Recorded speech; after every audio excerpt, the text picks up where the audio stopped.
set to go? I think so. Okay, I'd like to call this meeting to order. This is a regular meeting of the Kirkwood Meadows Public Utility District for Saturday, April 11th. It's about 8 a.m.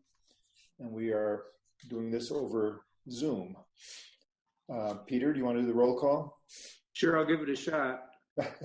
Rickert? I hear. O'Grady? Here.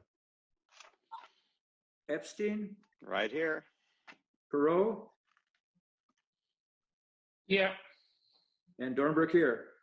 Great. All accounted for. Well, congratulations, everybody. On what?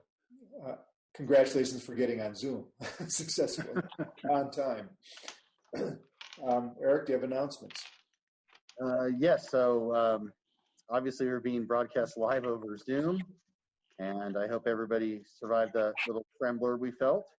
If anyone has any questions, public will be muted until the president opens public comment, at which time if you'd like to speak, please raise your hand via the app or press *9 if you'd like to raise it via phone, and we will open public comment and then the board will close public comment. So a little bit different protocol, but should be able to get used to it pretty easily.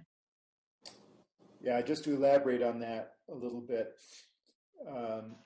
Yeah, things will be a little bit more structured just because of the nature of this situation.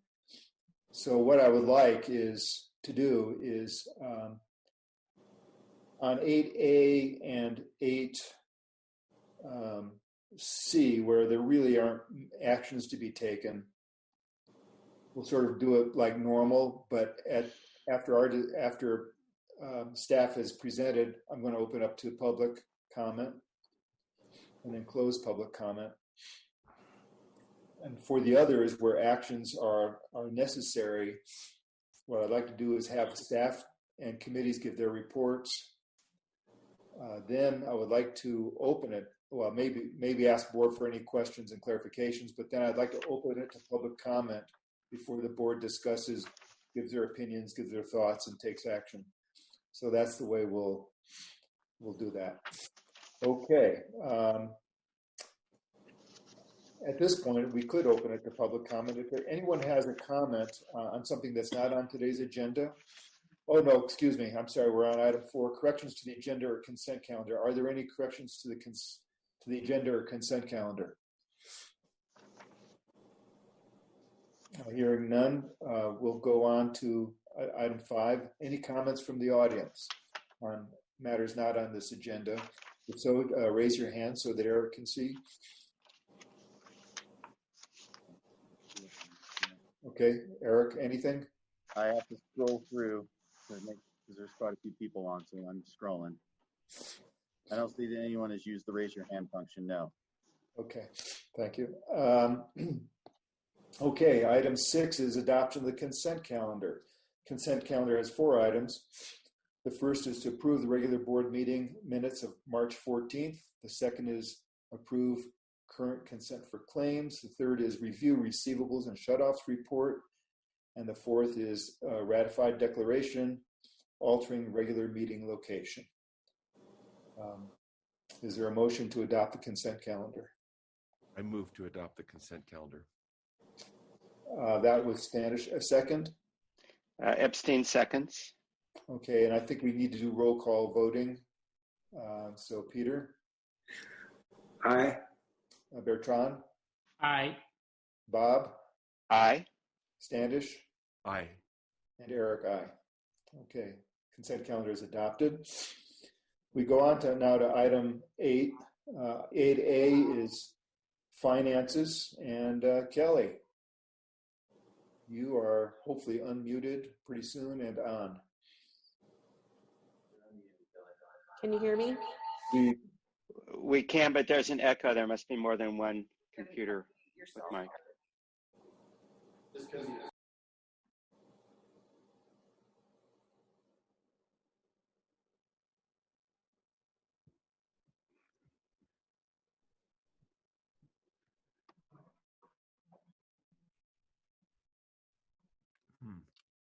We all went to.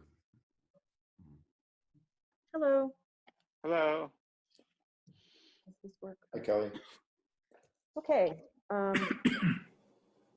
I don't have anything, I didn't have any notes starting with the balance sheet that we hadn't already talked about. So unless there are any questions, I'll move on to the combined income statement. Okay. Starting on page 29 of your packet, you'll notice that operating revenues for February were down from plan by $104,000. Year to date, we are down from plan by $163,000. But again, that includes that $65,000 grant that we got. So if you look up at commercial and residential, you get a truer picture of really what we're down from plan. $183,000 in commercial and $75,000 in residential. Total operating is down from plan by $43,000. And then you'll note in other revenues, it's $277,000 year to date, and that is because we had to allocate $225,000 to electric for property tax revenues to meet our tier ratios for calendar year 19. And the other portion of that other revenue is the auction proceeds from our CARB auction. So, Kelly, can I ask you a question now? Sure. On the property tax allocation to electric, did we also allocate 100,000 earlier in this calendar year? We or did, fiscal year? or not fiscal year. It was last June. We allocated $150,000, which there was a total then for calendar year 19 allocated of $375,000 to meet our tier ratios for calendar year 19. In our budget, when we estimate what our property tax allocations will be, that will be by fiscal year, though, right? Right, and that, it's just the way that the reporting works for Russ and the way our fiscal year is. I understand. Yeah, thanks. So I know that for electric, the budget for property tax was $600 and some thousand. Mm-hmm. And do you foresee anything more in for this fiscal year for electric property taxes? We don't, because the, which we will get to later, the tier ratios, having to meet those have been suspended for calendar year 20 by Russ. So no, we don't have to for the rest of this, fiscal year. We could if we wanted to, but we don't have to because again, they've suspended having to meet tier ratios for calendar year 20. Okay, so that'll be a choice we make down the line. Right. But at this point, versus budget, it's a lot less for electric for this fiscal year. Okay, Mm-hmm. thanks. Okay. Moving on to fire department on page 31 of your packet. I just wanted to make a note. You'll see that there's an overage in operations and maintenance, but that does include $2,900 for helmets and shields that should have been recorded as a capital asset. I just didn't catch it until after I had already printed these out. So I'll be doing a journal entry to correct those and move those helmets and shields to a depreciable asset. Moving on to Parks and Rec on page 32. You'll notice that we are down from plan by $18,000. And this is due to all of the salaries and wages and benefits being posted to parks while we were working on the playground situation. Kelly, another question on this one, again, having to do with property taxes. So in our budget, I believe for operating, for Parks and Rec, we had budgeted about $26,000 Yep. Allocation. So at this point, as of, well, February, we're $11,000 beyond that. Yes. Okay. Okay. Moving on to water on page 33. Operating revenues for February were down from plan by $1,400. Year to date, they are right at budget, just slightly over by $214. Year to date, total operating for water is up from plan by $34,000, but still operating at a loss of $56,000.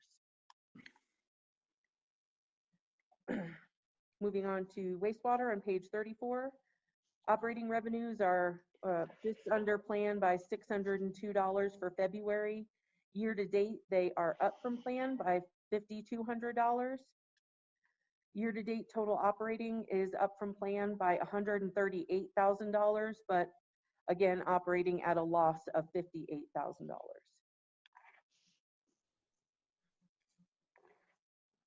Moving on to electric on page 36 of your packet. Operating revenues for February were down by $51,000. Year to date, operating revenues for electric are down by $173,000. Year to date, total operating for electric is down from plan by almost $12,000.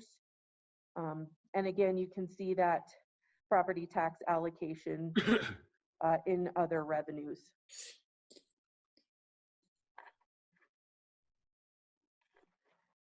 And then moving on to propane on page 39.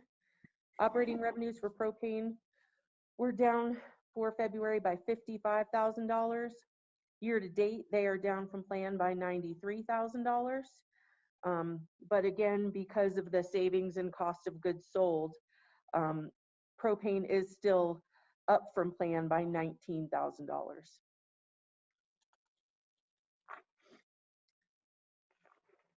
And that's all I have on income statements, unless there are any questions.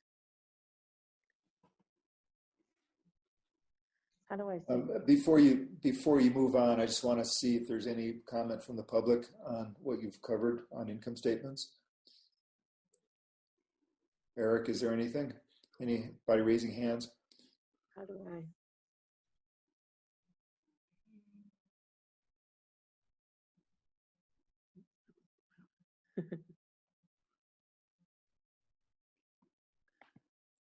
Nope, I don't see anybody raising their hands. Okay, thanks. Okay, Kelly, you can proceed. Sure. On the comparisons from February 19 to February 20, I didn't have any notes on the balance sheet, but I did have a note on the income statement comparison.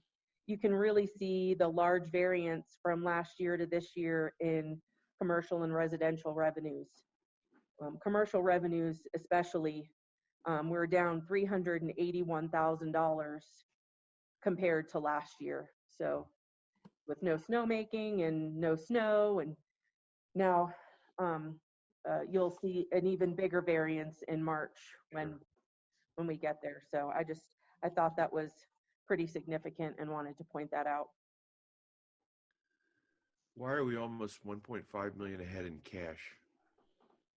Because we haven't spent as much as we did last year. I think that's the same answer you gave at the finance committee meeting, so that's good. My story, and I'm sticking to it, Standish. Yep.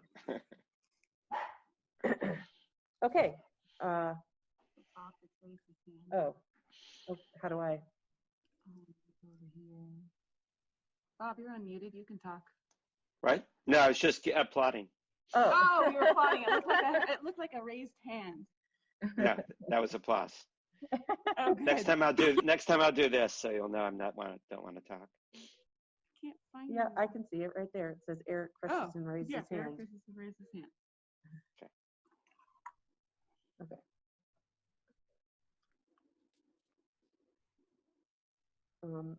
Okay, we'll move on then to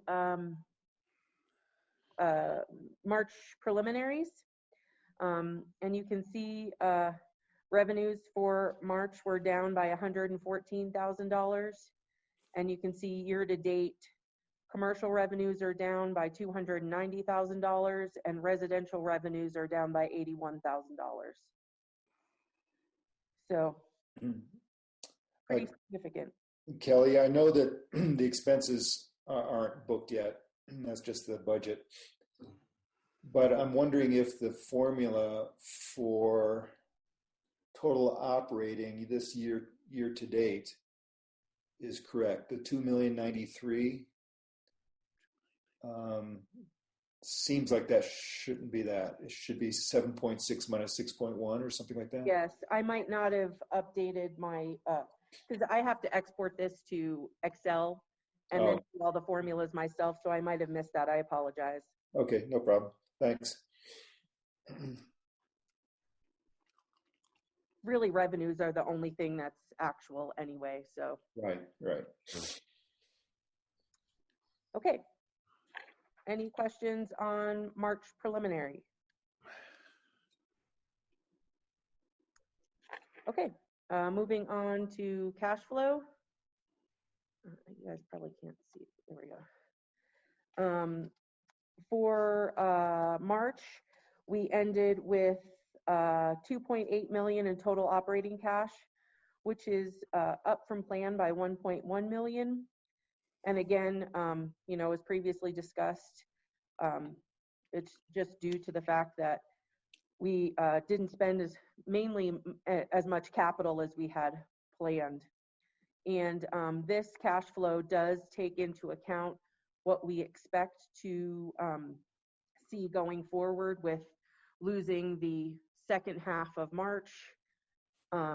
And, the first couple of weeks of April, we would have had revenue from the lift spinning. So we've taken that into account in the AR revenue going forward. I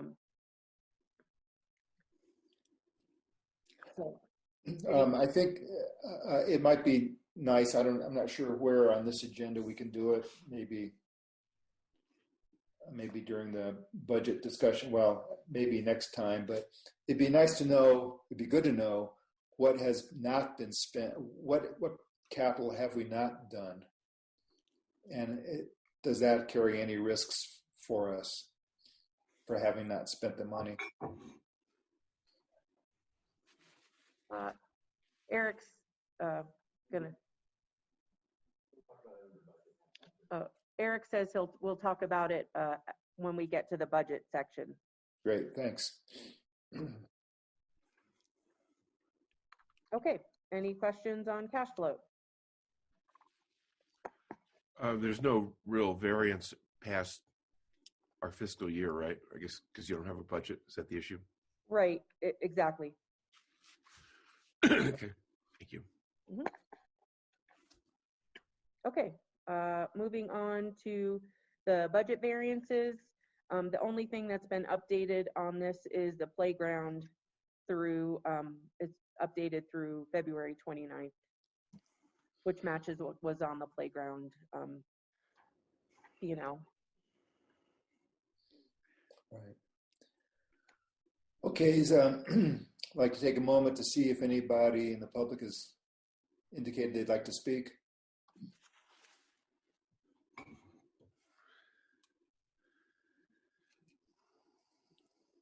Yeah, I would. It doesn't look like it. No. Nope, nobody's raised their hand. Okay, thanks. Okay, anything else from the board on the financials? If not, let's move on to item 8B. This is the fiscal year 2021 budget. This has three parts to it, three specific discussions. The first one is the USDA rust tier ratio suspension. Kelly. Really, on the second page in your page 64 in your packet, you can see I've highlighted what the USDA had said regarding waiving borrower covenant requirements for calendar year 2020. And also they did make it so that we didn't have to, they're waiving all the financial reporting requirements, but we are still reporting for calendar year 19 and plan to report for calendar year 20. I don't see the point in not doing it, so.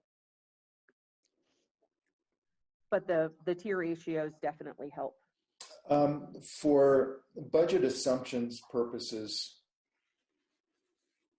do you want the board to make a decision or give direction by, as we adopt the budget on whether or not we will take advantage of this or not, or to what extent we would? Yes, you should definitely memorialize that. And so that's something that'll be part of discussions as we go forward Sure. over the next couple of months. I'm sorry? Over the next couple of months, that'll be part of our discussions, our budget discussions, when we talk about electric. Yes. Okay. Okay, anyone from the public on this one?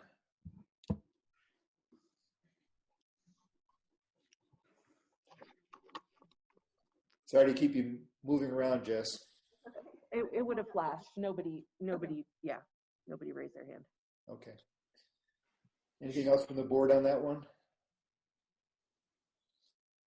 Okay, let's move on to item B2. This is the playground budget. And Eric. We're social distancing, so give me a second to walk back.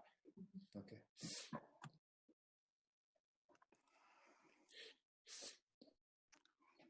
So I wanted to just generically under the playground, it's appropriately before the board. I did want to run through what we've not done off the capital plan, just in case there are any questions on that. So let me do that really fast for you.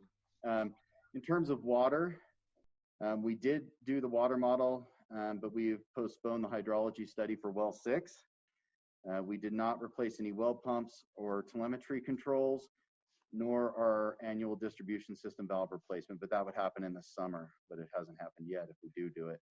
In terms of wastewater, we continued with I&I repairs. We did buy the jetter camera and smoke testing equipment, and we did repair the roof. We did perform the membrane review. So we did almost everything in wastewater to date. With regards to employee housing, we've not done any of the capital work in employee housing.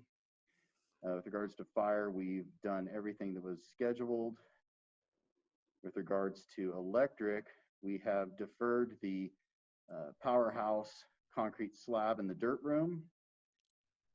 That's probably the biggest thing that we've deferred out of there. We've not done some of the other minor work either, including the ammonia tank relocation or the gate replacement. Our T1 line antifreeze gel project came in well under budget as well, about half of what we budgeted. With regards to propane, we did not do anything on the propane tank roof at all. And the valving, repiping, the snows came too early. They weren't able to get to it. So that is still coming, but it has not happened yet, but it will be happening.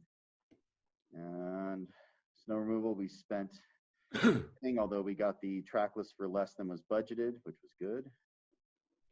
And I think that's the bulk of what's been deferred and what's been done. Any questions? Okay, great. No, that's great, Eric. Thanks.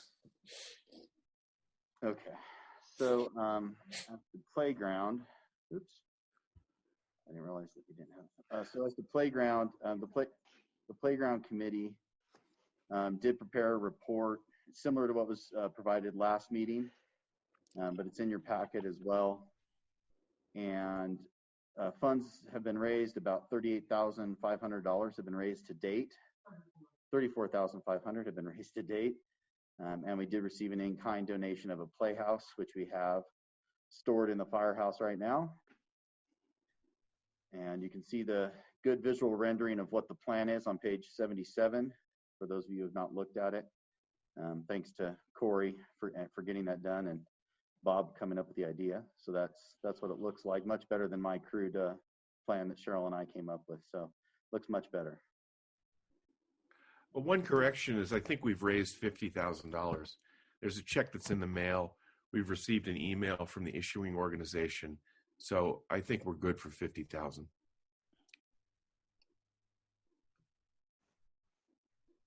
Okay. And I'll tell you what, if it doesn't come through, you can tell me I'm wrong. So I think we should react to that. Yeah.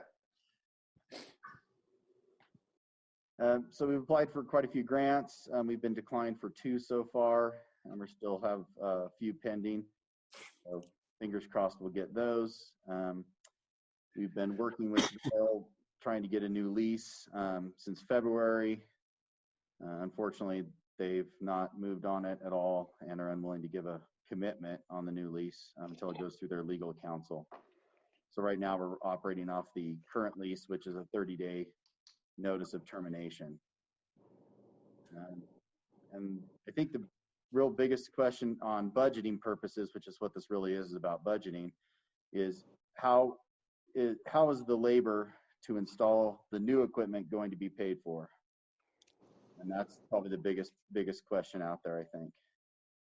And Standish and I and Eric and I, and I think Bob and I, we've all talked about different options. I think there's a bit of a consensus of how to do that, but I'll let Standish, you take the lead on that.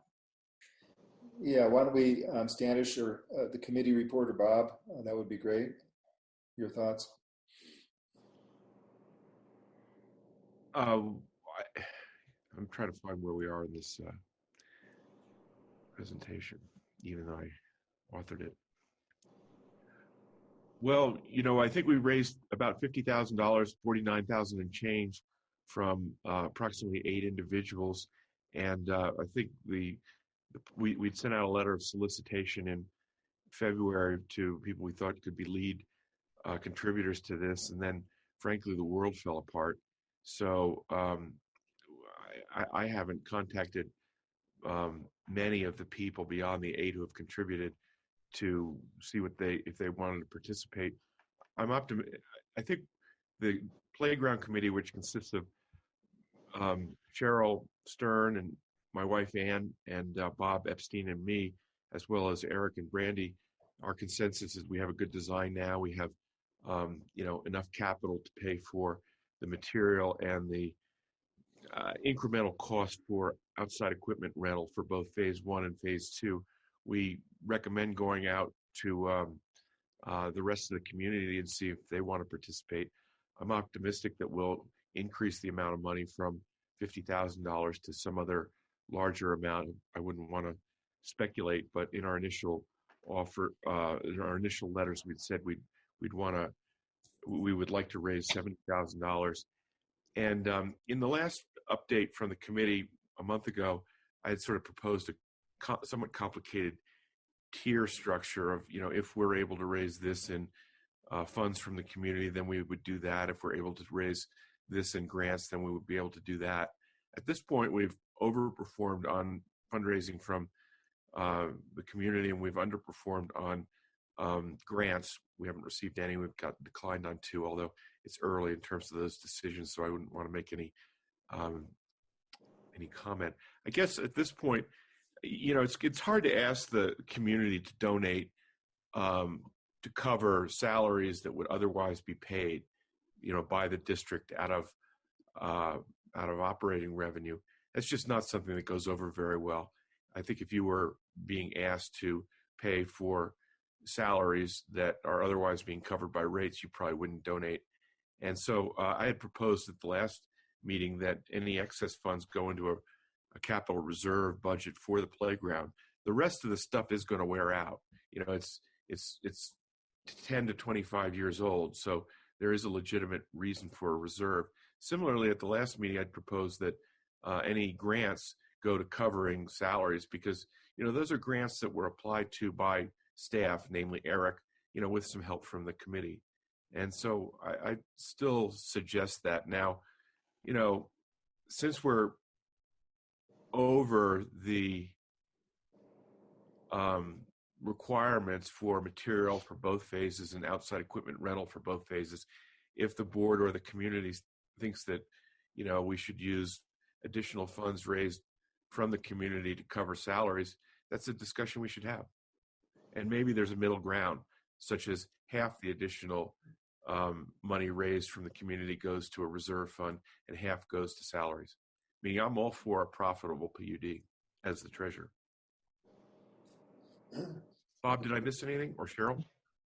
I think you covered the main points behind it. The only other thing I would comment on is we're thinking of this as two phases. This year, upgrading the playground, the new equipment, and then next summer of 2021, improving the actual land itself, the sloping of the land to make it ADA compliant and making it accessible. So we've talked about doing it in two phases.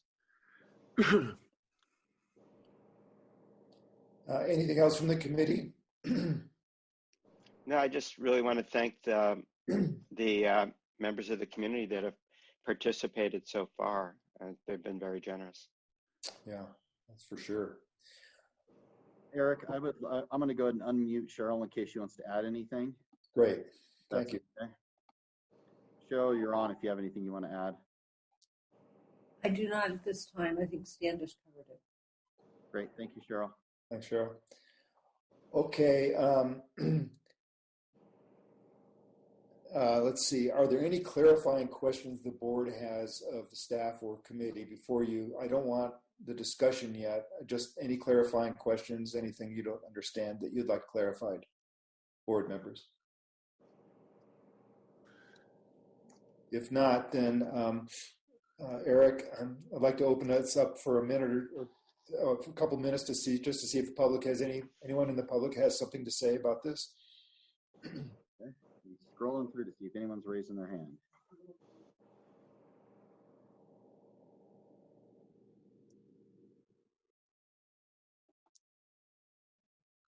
Doesn't look like it.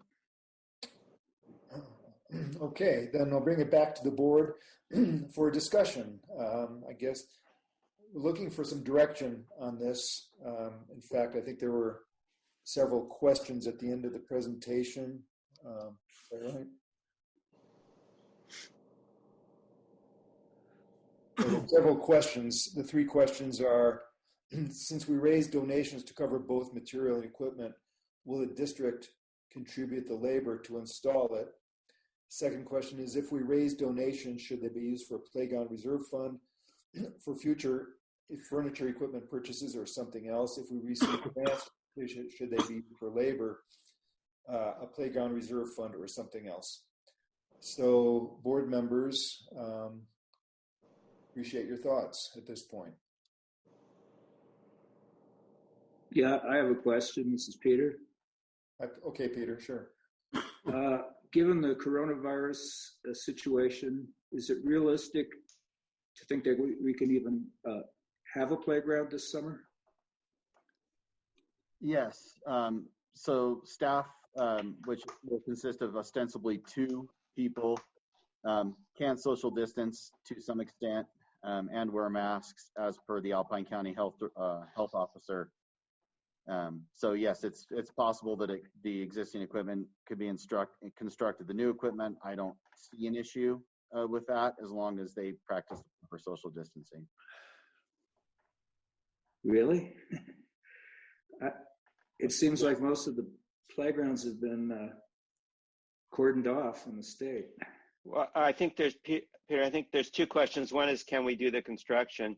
The second is, what date could we open it to the public? And Right. It's certainly true we can get the construction done. Opening it to the public, we are guessing that maybe Okay. Labor Day we could do that, but no one knows. But we can at least plan that if things go well, that we could have the playground available before the end of the summer.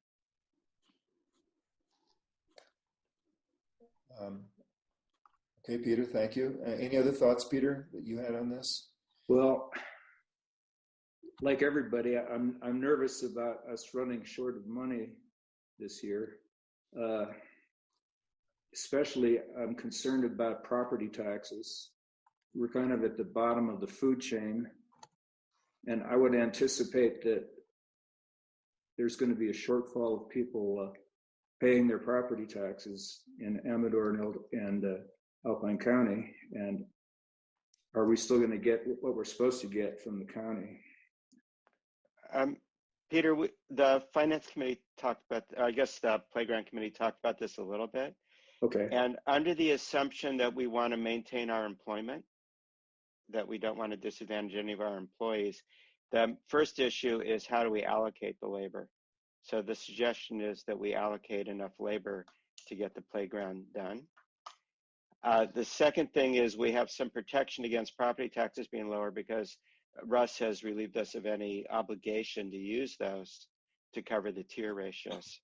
So I feel that as long that this is primarily an issue of how we allocate our labor. Okay. And I think we're protected against property taxes, a large variance in that, thanks to Russ. So you feel comfortable that the tier ratio issue will offset any delinquencies or in property taxes? That's the way it appears to me. I'd ask Standish for his opinion as well. I agree. You know, we're talking about $375,000 of tier ratio payments that we don't have to make. So effectively, for budget purposes, we'd be taking the our own labor expenses, and we'd allocate them to playground, cover that with property taxes. And Eric, correct me, it's on the order of $25,000 of labor, something.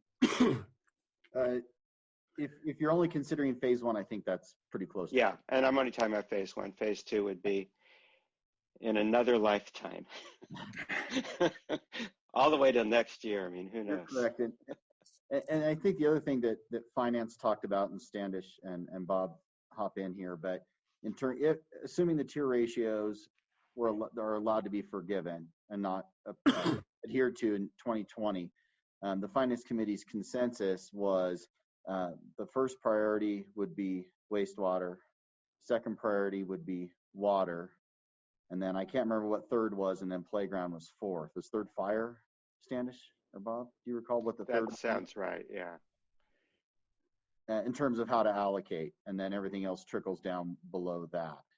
Right, and that's different. And I think we put that in the budget assumptions. We can double check it, but this should be in there. Okay, very good questions, Peter. Thanks for those. Bertrand, do you have any thoughts on this item? No, I thank you for the work done on this on the behalf of the community. I don't have specific questions. Okay, thanks. Well, let's see. Let me give you my thoughts. First of all, I mean, these donations that we've received so far are hugely generous. And I think that we should take every opportunity to use those funds this summer. So in my mind, it's a given that we need to proceed with the phase one of the playground. So as has been stated, the question is how do we fund the labor? And first of all, there's the possibility of grants. I am not personally, I think for the money that's been donated so far, I think that there was either an implicit or explicit commitment that those funds would be used for equipment and materials. So I think that those funds really should be, but that's sufficient right now to cover both phase one and phase two, materials and equipment. So I would suggest using it for the $49,000 to $50,000 for that purpose. Other donations from the general community, I think, should just simply be for construction of the playground. And I don't see anything wrong with that. You know, the labor is just as important as the materials. I mean, you've got to have it. So I think that donations could go to labor. That's my opinion. The third is, and I would be happy to help do this, is to approach the various contractors who've done work in Kirkwood and see if they would each donate a day or two of their time to help construct this thing. So, for example, with Dave's or Joe's or whoever the project manager would be's direction, to help place the foundations, for example, for the new equipment, to help put some equipment together. They're certainly skilled enough to do that, have the skills and so on. The question is if they'd be willing to, but my guess is we could get some in-kind donation in that fashion. And the third thing I'd say is with regard to property taxes. Now, in my mind, this is tied to the wastewater treatment plant work. And let me just explain that. In my mind, if interest rates are as low as I think they are, and if we really think we can borrow money from Russ at extremely low rates, and I don't know what it would be tied to for the wastewater treatment type work versus the electric work, but I checked the 30-year U.S. Security bonds, and they were like 1.25%. And I don't know what we could borrow at it on a Russ-backed loan, but if money is really, really inexpensive right now, basically being begged to be borrowed, then why not borrow, including, and I mentioned this to Eric, including for the roof work that's already been done, and raise cash that way to make sure that we have plenty of cash. And that would leave plenty of room, if we don't otherwise even have it, for property taxes to go to cover these playground costs that aren't covered otherwise by donations or in-kind contributions.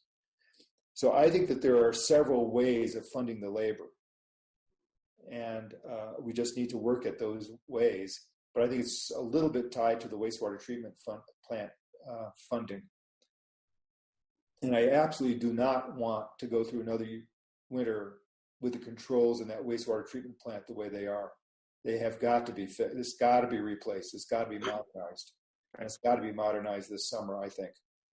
So whatever that is going to cost, I know there's $400,000 in the budget right now for that, for whatever it is. But anyway, those are my thoughts.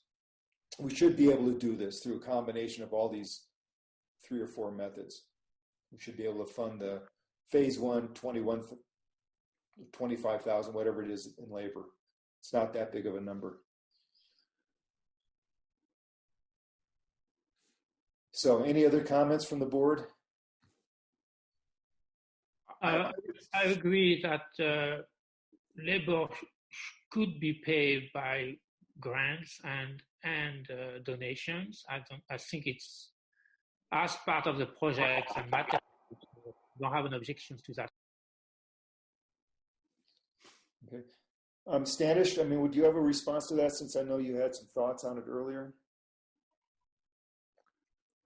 I would separate wastewater treatment plant from playground. They're order of magnitude differences in cost, number one. And, on the wastewater treatment plant, I certainly agree with you on being opportunistic about, using this difficult time to, unfortunately, borrow money. We've borrowed a lot of money. We borrowed too much money in my mind, but that's the only way we're going to pay for it, along with the rate change. I think we need an overall plan. Where I kind of maybe disagree with you, I'm not sure, is I'm not sure I'd rush to replace control modules.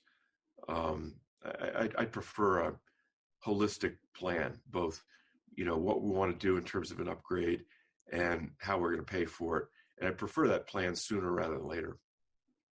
On this playground labor stuff, I'm not going to disagree with you or Bertrand, as I said, because I think we raised the corpus of what we need. I just find it personally distasteful to ask the community to pay portions of salaries that we otherwise would pay through rates. Just like I think it's distasteful to ask the community to pay for the playground through their electricity and water rates. But I'm not going to argue over it. Just to be clear, it's $28,000 for this year, of which $7,000 has been spent, and those are allocated soft costs. So we're talking about $21,000, and I look at that as mice nuts in the overall scheme of things. Right. I'd prefer for donations from the community to go for equipment and incremental costs as opposed to allocated costs. And that's probably the engineer and the finance professional in me. I also think it increases the probability of raising money if we don't treat money as two separate buckets. If you donate it early, it goes for one thing. If you donate later, for something else. It should be one pool of money, and the people that came in early are just inspiring the others to donate. So if we look at what we actually have proposed in the letter that we go to the whole community based on this decision today, so it would go out next week. We talk about raising money for the equipment and then make the playground more usable for everybody. And I think we want to keep it general and inspiring. So you would be okay if some of that money went for installation costs or not? Well, I don't have a problem with making adjustments as we work through it, as long as it's all going towards the playground. But I just want to be consistent with the letter we're writing. We're not going to write a letter that says the first group paid for this and now you can pay our other costs. I think we should look at the text of the letter and make sure everybody's treated the same way. I think we can leave it flexible at the moment. Well, I would certainly be I would be supportive of that.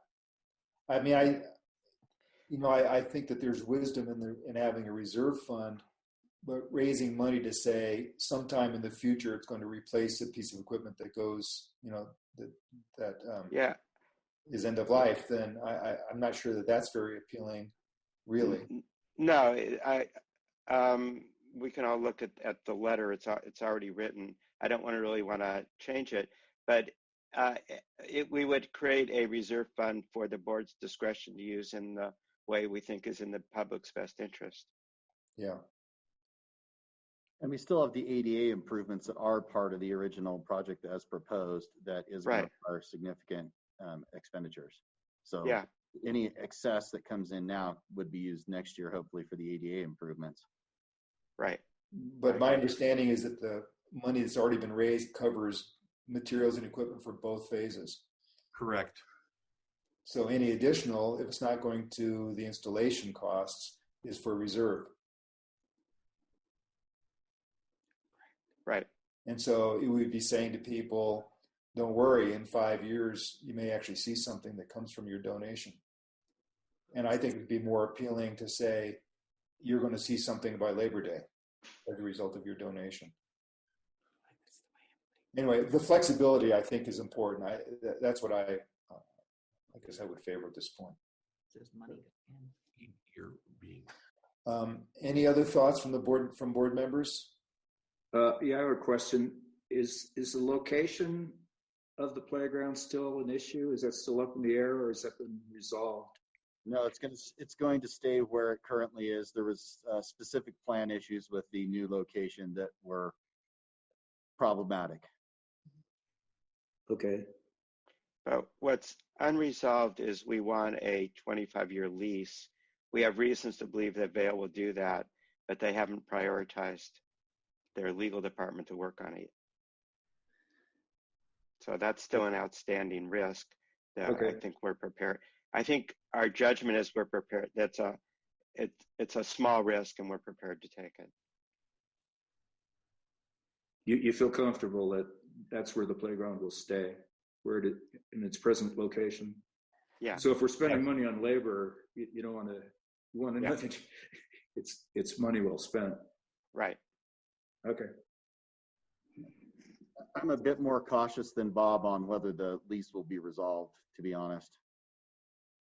In our lifetime or this month or what I'm time as, frame? I'm as optimistic as you were about the PG&E interconnection agreement being resolved, if that tells you where I stand. Well, that's an interesting standard to work from. Yes. The thing is, they've had this for many months, long before coronavirus, which is now the excuse they've given as to why it's not been done. That's the excuse they're giving, but they had it in February. We used their standard agreement and just modified it to include the 25-year portion. I'm unclear as to what the delay is or why it hasn't been reviewed. And, you know, as Stanish would probably agree, they don't have the best track record up here at Kirkwood. Yeah.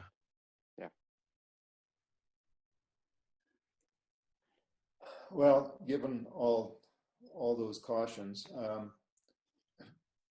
is it basically the consensus of the board to first of all proceed with phase one, and secondly proceed with the general donation requests? The third, that how additional monies are raised, we maintain a stance of some flexibility at this point, whether or not how much goes into reserve, how much goes into labor. And fourth, we do is just phase one this year, phase two next year. And number five, that we really analyze the property tax issue with the prospect of that actually being a good source for to pay for the labor. I'd support that. I think we're also looking for the board to approve the purchase of the game time equipment that's contained in the packet on terms that are either in that proposal or better. There's some feeling that, you know, in the current economic environment, we might be able to do a little better. Okay. The other thing, I think Stanish and I talked about this very briefly, for the board to consider, if we do raise enough money for phase two now, we could, since the district doesn't have sufficient labor to perform both tasks, all its summer projects and phase two, we could hire a contractor and the donations could go for the contractor directly. It's not funding, as Stanish put it distastefully, the district labor. It's funding the contractor to do the ADA improvements. Yeah, so that'd be part of the flexibility that we're talking about. Yeah, and let me just comment on that. My view, and it's a minority view on the playground committee, is that I would love to have seen the whole thing done this year. Now, the reason that doesn't make sense are threefold. One, Eric Christensen said, you know, we don't have the labor internally to do that in one summer. Two, I think Cheryl expressed a comment at our last conference call that, you know, hey, I'd love to see the new equipment put in earlier in the summer, whereas ADA would require, you know, an extended construction period compared to just putting the equipment in anyway. Plus, we probably wouldn't be hiring contractors till later, so it gets stretched out probably to Labor Day. And then the third reason that one summer doesn't make sense is that, you know, we have all these grants outstanding, grant requests proposals outstanding, which I think I think Eric Christensen guided me to understand that we'd probably hear from those over the course of the rest of the year, i.e. this fall, and you can't use them retroactively. So, you know, if you're going to use them, you're going to have to use them next summer. So that's the reason those are the three reasons, good reasons for a two-summer approach. Okay, good, thank you. Well, I guess staff and committee are looking for a motion to proceed in the manner we've just discussed, namely proceed phase one, solicit donations from the general community, maintain some flexibility as to how donated money is used, with the understanding that property taxes may be a good source given the context of this year. And was there something else that should be included in this motion? The purchase of the game time Oh, equipment. yes, of course. And then we proceed with the purchase of the equipment as proposed or at a better price, if possible. So do I hear a motion to that effect? I'll make it. And a second? This is Bob. I'll second it. Okay, so Standish made the motion. Bob seconded. Peter, how do you vote? Do we want to get public comment? Oh, I'm sorry. Of course. First. I forgot. I'm very sorry. Are there any hands raised in the public for comment on this item? I'm going to give them a few seconds here to do it.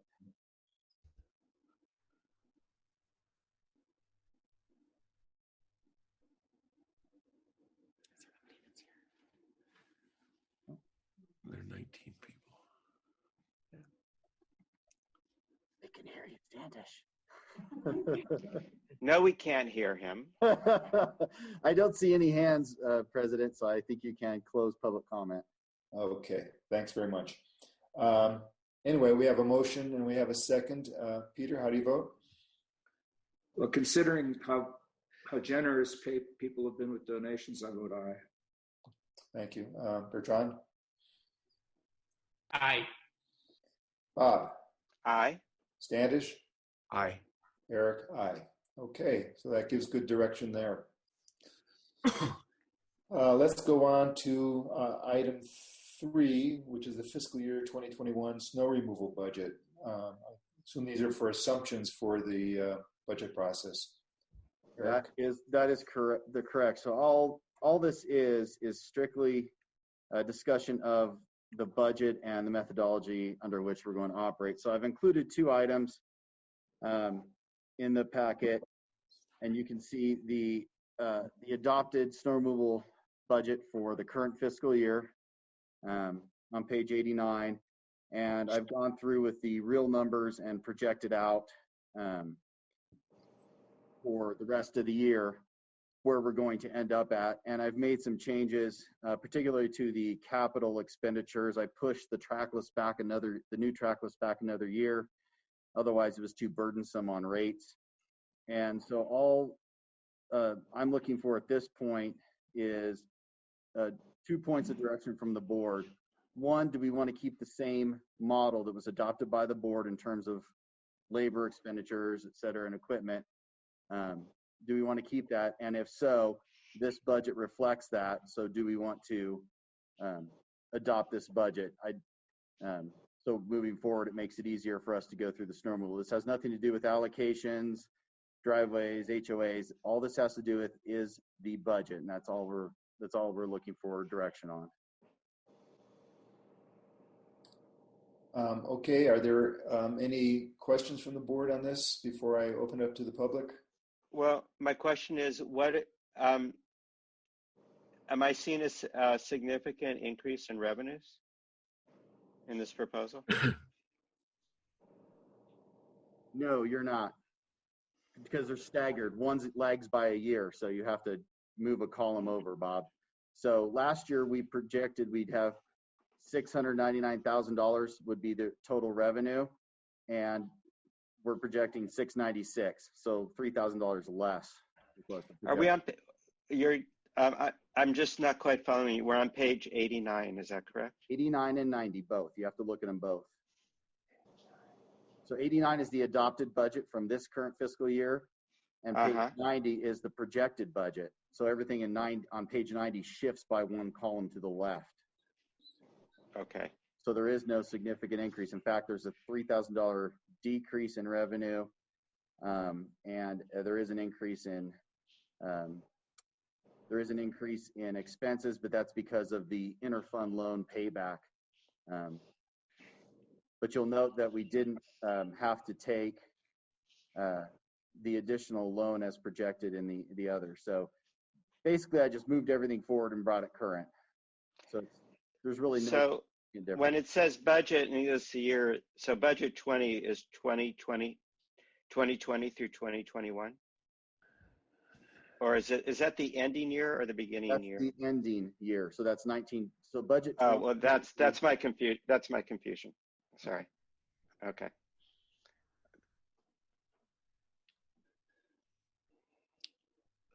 Well, I haven't figured out Bob's confusion. On page 89, budget 2020, is that the current fiscal year ending June of 2020? That is correct. Okay.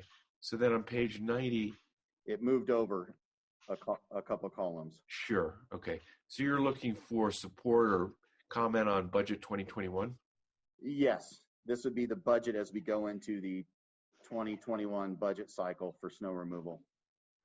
So it looks like you're looking at $18,000 of increase in revenue and 85, about the same in operating expenses. Is that correct? Correct. That was just the shift forward from last year, which was adopted last year, which was an annual increase. You know, it looks fine to me, but maybe I'm missing something. And the increase is inflation? Correct. It was just a percentage increase across the board on all of those. So if you look back on page 89, Okay. that's how it was adopted then, was a flat percent increase from 2020 forward. So we used I think we used a 2% increase across the board. So every year it increases by 2%. And then if you look on page 90, I continued with the 2%, but what you have is a realistic 2020 versus a projected 2020. So Yeah. So I used the real 2020 numbers and projected forward 2%. So these are a bunch of numbers, which is good. Do you have any qualitative comments on how this year went, you know, in terms of well, customer satisfaction, staffing levels, and equipment health? And I don't really want to, just at a high level. Sure, and I'll only speak to it from a budgetary standpoint because that's all that's is agendized, but I can answer those questions. So you can look at what the budget was on page 90 for 2020, and you can look at where we ended up. And our salaries and wages were higher. Obviously, payroll benefits were higher.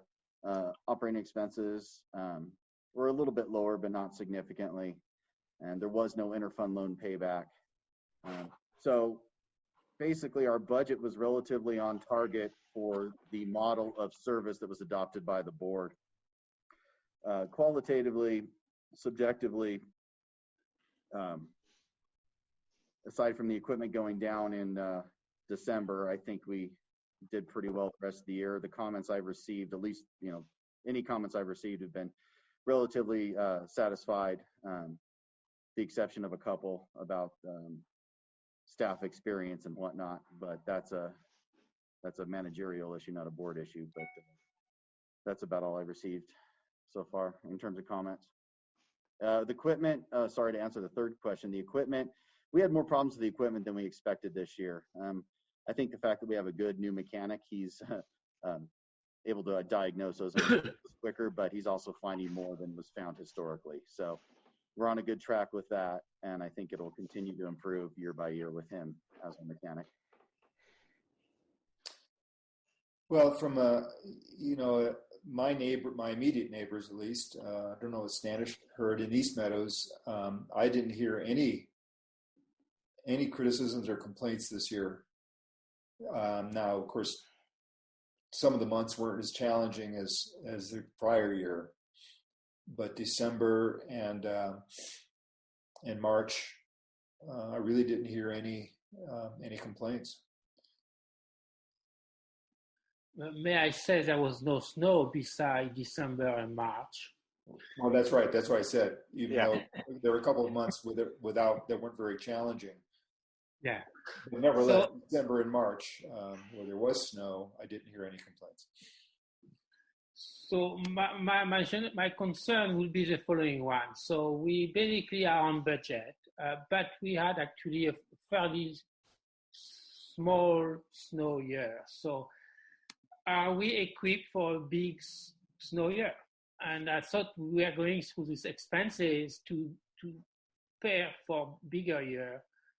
and I'm concerned we are not there because in December we had trouble when there was snow, and in March, I mean, I still felt it was kind of slow to get the snow process myself and in our neighborhood. So my question therefore is, since we did globally fine this year on budget, but there was not much snow. So are we still operating the way we should? That's my question. Considering our labor and equipment expenses are fixed, it's not surprising we're on budget in a low snow year or a high snow year. It's labor and budget is the biggest component of this budget. So we had the staff and they were hired. We tried to use them elsewhere when we could, but we had staff. We were fully staffed up, and so yeah, I think the answer is yes. The plan the board adopted last year was the right size plan for low or high years. Do you, Eric, I'm just curious, do you think that some of the new seasonal labor that we hired will be willing to come back next winter? Do you have any sense of that? I have a sense from a couple they might be willing to come back, but I don't know what all of them are thinking. Many of them are from out of state. So we'll see, especially after what happens with COVID, if they're going home to shelter and if they ever come back, I don't know. Yeah. Be nice if, they come back with a little bit of experience, and that'd be very nice. Well, my understanding is, Bertrand, last year's budget, the staffing up, the additional staff, and so on was specifically to meet the needs of a heavy winter. And I know that because we had the staff, we had to pay them, and that's, so that's why we spent what we spent. I think my understanding is this is the model that we would have for a heavy year. That's my understanding. And my hope is that if we can get at least a couple of the people back with a year of experience, that if there were any shortcomings, that some of those could be resolved through that experience. So, Eric, let me just try to play back what I think I heard, which is that if there was more snow, we had the staff available to do snow removal. If we have a risk at all, it's that the equipment is failing more often. We have the risk of the equipment failing when we need it the most. That's a good summary, Bob. Yes, I would agree with that. And we're extending that risk a little bit by not replacing the equipment as aggressively as the original budget due to concerns about cash. Correct. Due to concerns about significant increases in contract prices.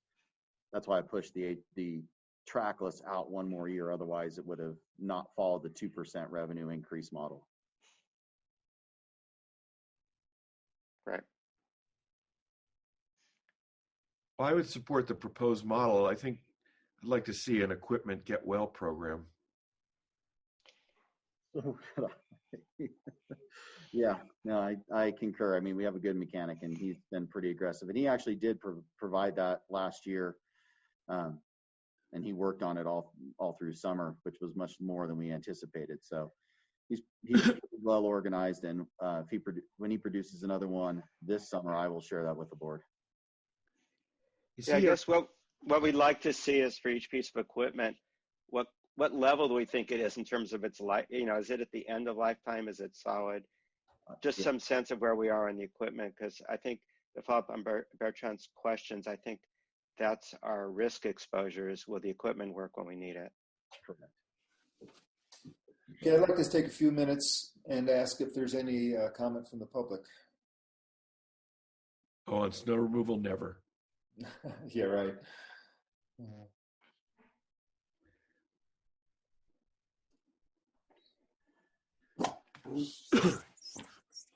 That's the public.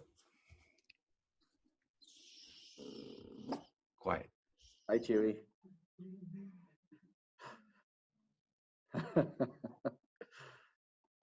Okay, I don't see anyone raising their hands. I'm looking at the prime suspects, and they don't appear to be moving. So, of course, Jack is just a static picture, so I don't see him moving. Nancy's not moving. Rich is not moving. I think no comments. All right. Okay. What does not moving mean? I'm looking at their pictures, their screens on They don't their. have video on. Yeah. They don't have video. Okay, then we bring it back to the board and any further discussion, and if there would be a motion to give Eric the direction he's seeking regarding the 2021 snow removal budget.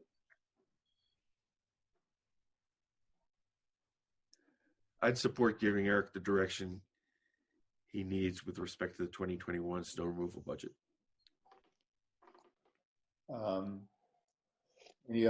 Any second that I'm going to take that as a motion. Is there a second to that motion? Any further discussion on it?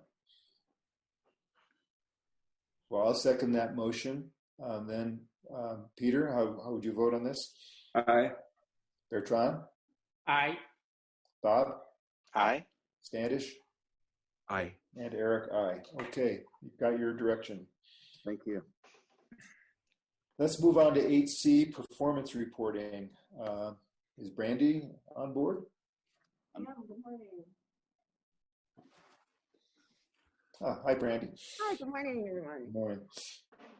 In your packet, we have performance reporting for the last 2 months, February and March. And I would like to bring your attention to the electric losses in February and March. Normally we have distribution losses and out valley losses, but we have an issue with the potential transformer in our switchgear. It's not causing us operational problems, but we're not able to get accurate data on the distribution system losses that we generally use to do this calculation. So what you have is our overall losses, which are, the fifth line down.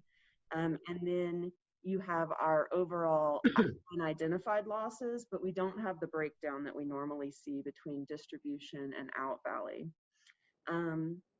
We are working on getting that repaired. We are contacting contractors to do that, but we don't have a schedule yet to repair. So with that being said, looking at electric, we are approximately on target. February and March, we both had about 830,000 kilowatt hours with 8 and 12% loss respectively. That brings us to a 12% loss, unidentified loss for the year. Brandy, when you say on target, I understand. I think you mean in terms of losses. Correct. But I think it looks to me like we're going to be lucky to hit 6.2 or 6.3 million kilowatt hours of actual metered this year. We will. We're seeing since the resort closed, we're seeing slightly higher than summertime loads, but we're nowhere near where we usually are in March or the beginning of April. So we are going to be lower than expected. I mean, I think last time we were down at 6.3 was the first year we owned the system. That's my memory. Right. And we gotten up into the high sixes. Maybe we may even hit 7 million. So this is at least a 10% reduction. Yes. in electric sales. Yes. Okay. If we move on to propane, we've seen similar, but not quite as large of a reduction in propane use.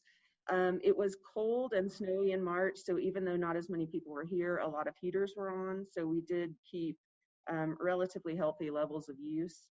You can see that our unheated yearly total for propane is right around -3%. And then if we move on to water and wastewater, water in particular has been tracking along good as far as losses go. We had a 5% unidentified loss for February, 2% in March, bringing us to 10% for the year. but our totals are, as you stated, going to be lower than a normal year.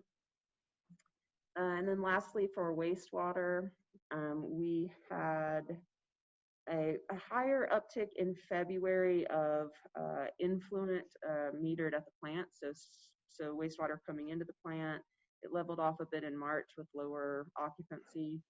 And we are sitting at 17% unidentified use for the year to date in wastewater. Does anybody have any questions on performance reporting? Brandy, I have a question on electricity, and I don't know whether you want to cover it now or wait for the operations report, but I'd be interested to know what happened in April. So whenever you wanted to cover that. As far as the power outage? Yeah. We're going to cover that in operations. Okay, thanks. Mm-hmm. Any hands raised from public for comments on performance reporting? I don't see any. I do not see any hands raised, except for Eric. Yeah. Okay. Thank you. Was there anything else on the performance reporting? The water levels? Those are just for the board's information. No levels triggered any sort of red alert for our staff. So we are watching well 4-5, which is lower than we would like to see it, but not in any sort of danger operating zone. Yeah, these numbers are definitely lower than what we've seen in recent years, aren't they? We're running at the low edge of where our comfort zone is on well 4-5.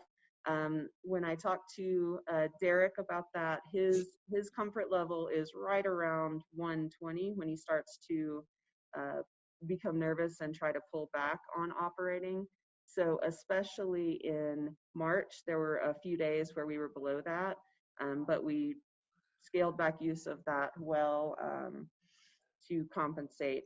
So they are on the low end of what we like to see. But it's lower than what we have seen. I guess that's what I'm saying. I mean, I always used to seeing 130s, 140s. Yes. Yeah, I mean, I'm just wondering why. I mean, even one of the last drought years, we had higher numbers. So I'm just wondering why that is. If there is a understanding of why that is. No, not at this time. Okay. Thank you, Brandy. Thank you. Let's go on to item 8D. This is the investment policy 380 adjustment. Eric.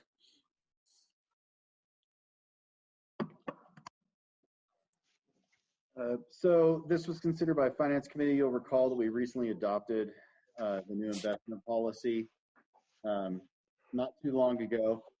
But what we were running into was that we were reporting quarterly for reporting's sake. We had nothing to report, and because we were only investing in the LAIF fund, local agency investment fund through the state. So the Finance Committee agreed that we should remove the quarterly reporting and just report annually. And that's what the red line document does, is adjust that to an annual report, since the district, again, is not doing anything other than using LAIF. Okay, any comments on this one? Seems straightforward. Very. Did the Finance Committee look at this? Yes, and we unanimously recommend approval. Okay, I'll just take a moment to see if anyone in the public wants to say anything about this matter.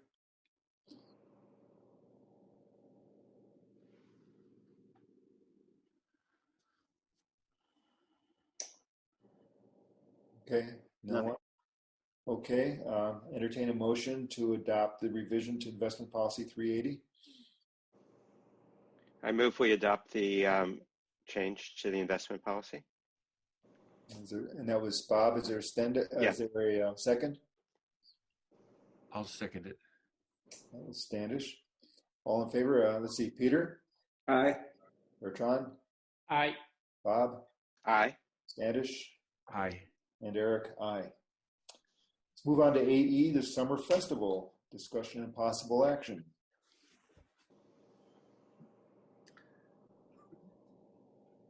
Good morning. Hi, Rick. Morning. So, staff reports on page 103 of the board's packet, and this was generated after a meeting with several members of the Summer Festival Committee, as well as consulted with a couple of board members as well. Anyway, without going into a lot of detail, basically we're looking for direction from the board to continue with our plans to have the Summer Festival this year on July 4th. As you know, with the COVID-19 concerns, there are a lot of unknowns. Operationally, we're just not sure if Vail Resorts will still be able to honor the commitment they've given us, as well as will the county approve our permit to have the event, or will we be able to get the ABC permit in time?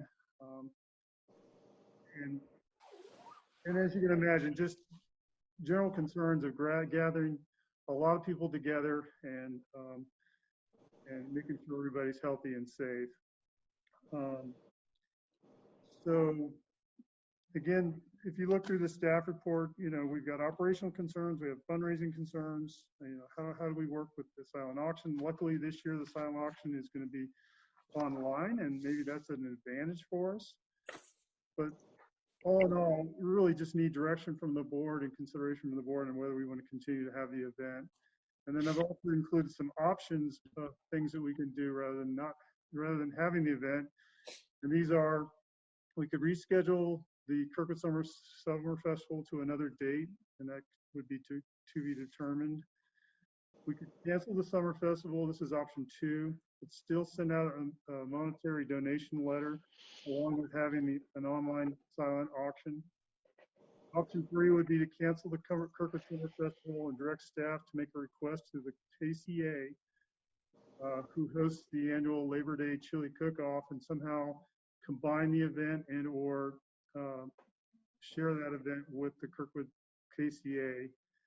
And then finally, direct staff to make requests to the KCA to just have the silent auction during the chili cook-off, keeping in mind that we do potentially plan on having the Kirkwood 10K, and with staff being busy with the 10K, perhaps the silent auction could be part of the chili cook-off.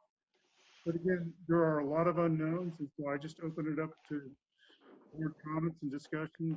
And if Cheryl Stern or would like to make any comments, maybe now would be a good time.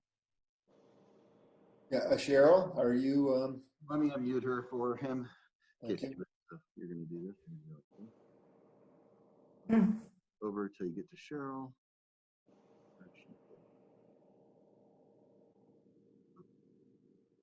Cheryl dropped out. I unmuted myself, Eric. Okay. Very nice. Thanks, Cheryl.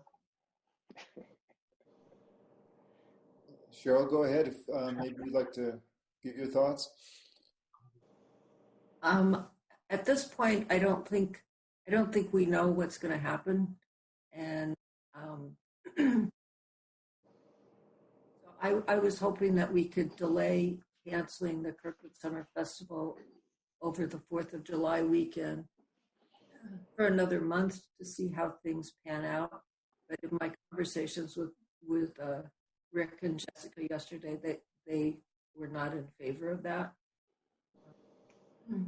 I've talked with Bruce, and the KCA is not going to be in a position to make a decision about the cook-off until middle of June or July, and that is sufficient time for me to get that event organized.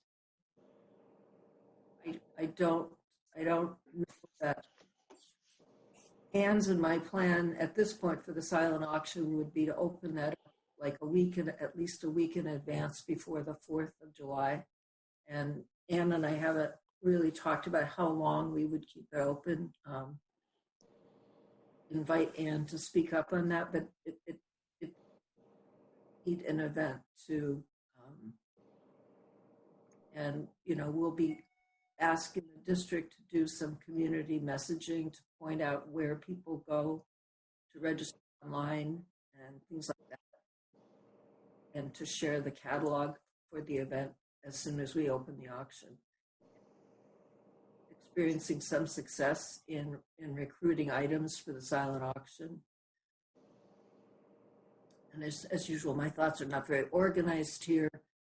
But the general donation letter that's going to go out on the playground also makes a specific reference to how much the fire department continues to need the community support.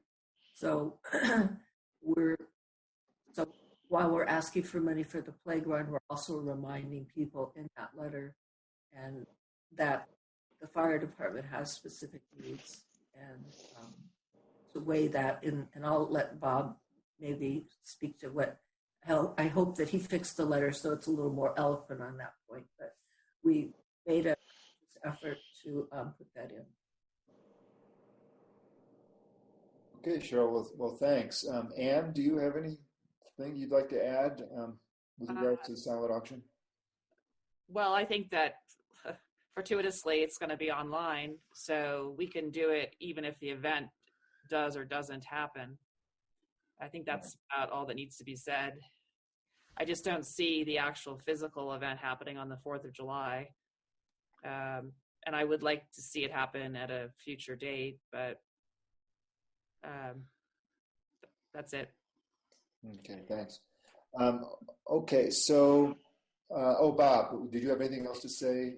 Well, sure. I think having some visibility, even if it's only online, will be good. And I think people will want to have some communications by the 4th of July, even if it's not in person. So I think if we can make the silent auction work in the 4th of July timeframe, that people might actually appreciate it.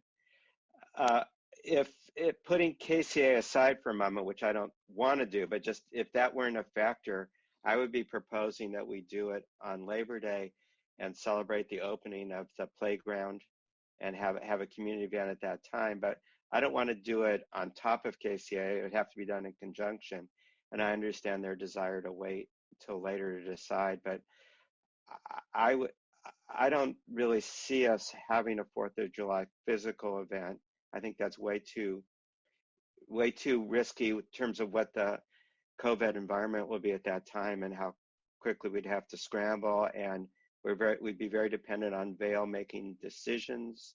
And we know that that's not a good place to be. So I'm thinking about Labor Day, but only if KCA is in a position to, figure out how we could do this. And I appreciate the fact that they're not ready for that until June. But I don't see having a 4th of July event. So it seems like the decisions that we need to make today are, do we say no 4th of July event? Because Rick and Cheryl need to know that. Second is, the second matter is the online auction, which, and should that proceed as Anne has outlined and Cheryl have outlined. The third is, this is in the letter, I assume, but how and when do we open things up for donations to the fire department? And then fourth is this relationship to the chili cook-off. So those are the matters, and I don't blame Cheryl for saying her thoughts are unorganized, because those are four related kinds of things with lots of unknowns. So before the board discusses this any further, I'd really be interested to know if anyone in the public has thoughts on this that they'd like to contribute. I'd like to say one more thing. The KCA is very supportive of having the Kirkwood Summer Festival on Labor Day. That sort of fell on the floor yesterday, because what I heard from Rick and Jessica was that they couldn't do that, or they didn't want to postpone the Kirkwood Summer Festival to the Labor Day weekend. So I'm happy to make anything, Chile and Kirkwood Summer Festival work together on Labor Day. The only person that's going to be running the Chili cook-off is me. So I work well and play nicely with the PUD, and I'd be happy to do something with them over Labor Day as well. So Eric, before you open up to the public, I'd just like to express my viewpoint as a board member, which is that I think it would be irresponsible to, continue thinking about July 4th, a physical event. I just don't think that's in the cards. I'd like us just to try to have a physical event on September 5th. I heard Bob's point about having the silent auction, sooner for to offset social distancing, let's just say. But I don't know that is better sooner or better around the Labor Day period. I'd like to see us try to make an event happen on September 5th. Okay. I mean, the only other thing I'd like to say is that we could do a virtual event, which a lot of organizations are doing, but obviously a physical event, I think would be, it's a community event, so I think it would be better to try to do this September 5th. Great. Okay. Thanks, Ann. Okay. I'd like to open this up to the public and really be interested in any thoughts that people have on this.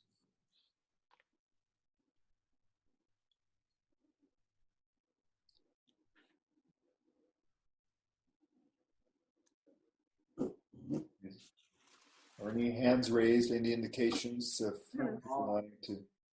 On raising their hand physically, they're not. Unmute on, there you go. Just go to her, click on the microphone. I'm sorry, I don't hear that. Where's my list of people here? There you go. Moving it over. Oh, she is. There she is. There you go. Now you're unmuted. All right, on. Go ahead. Okay.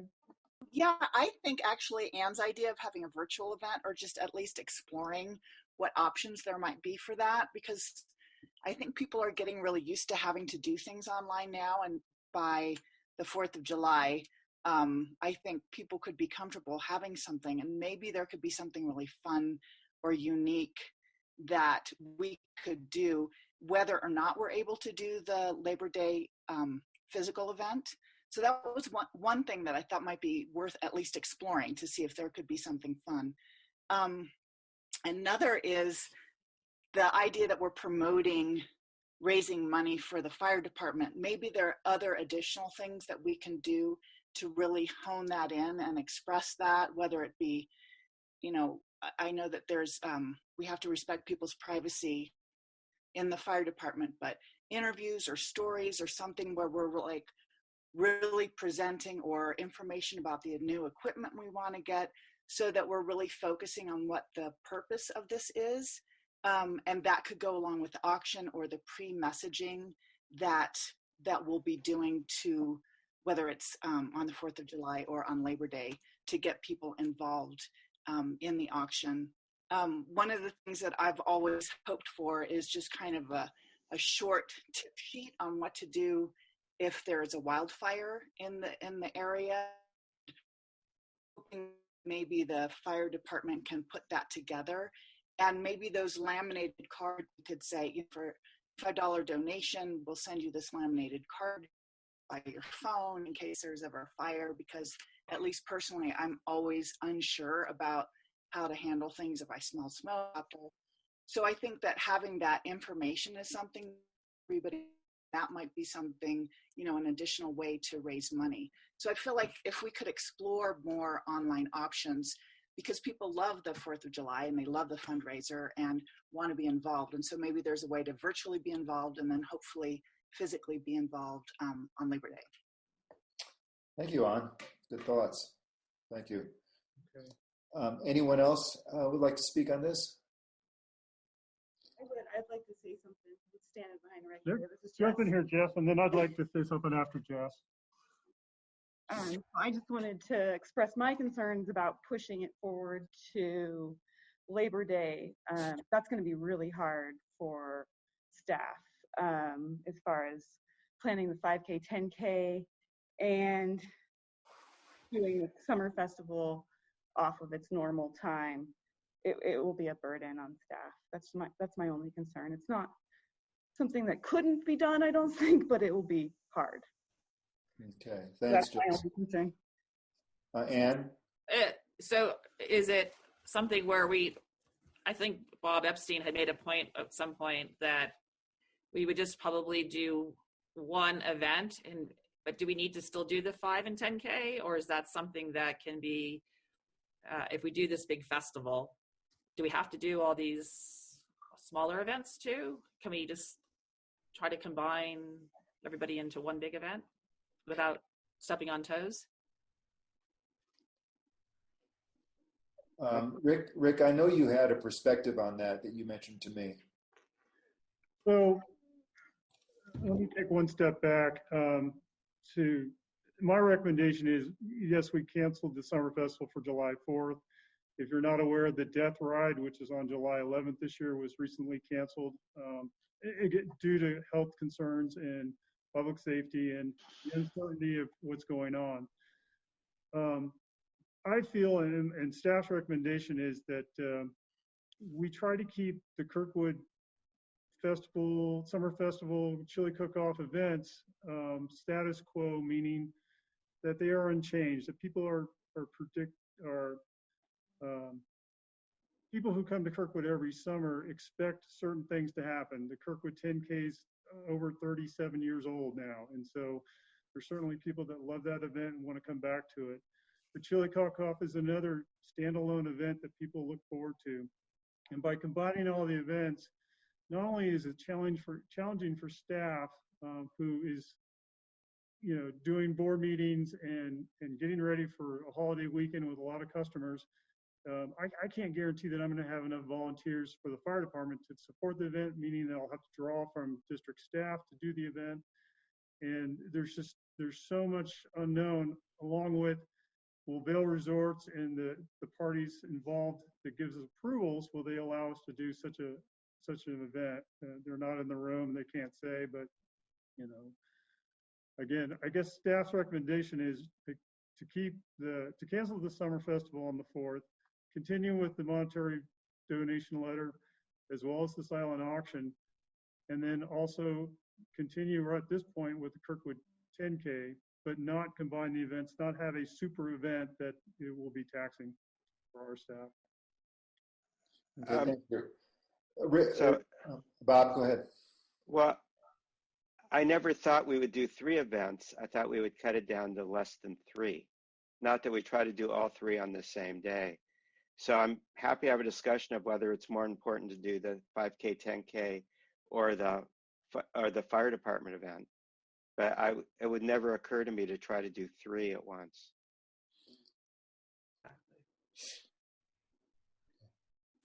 Are there any other, anyone else in the public have a hand raised? Is there anyone else who would like to speak on this?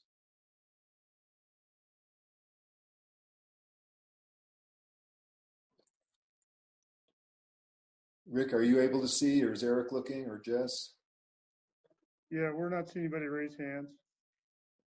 So Rick, just as a clarification, are you okay with either doing one or the other? No.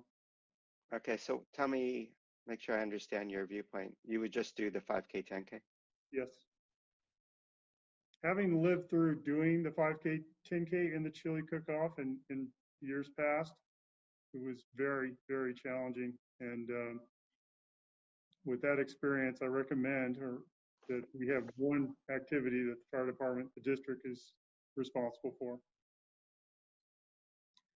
But today's decision, the request for today is really, should we have the Kirkwood Summer Festival on July 4th?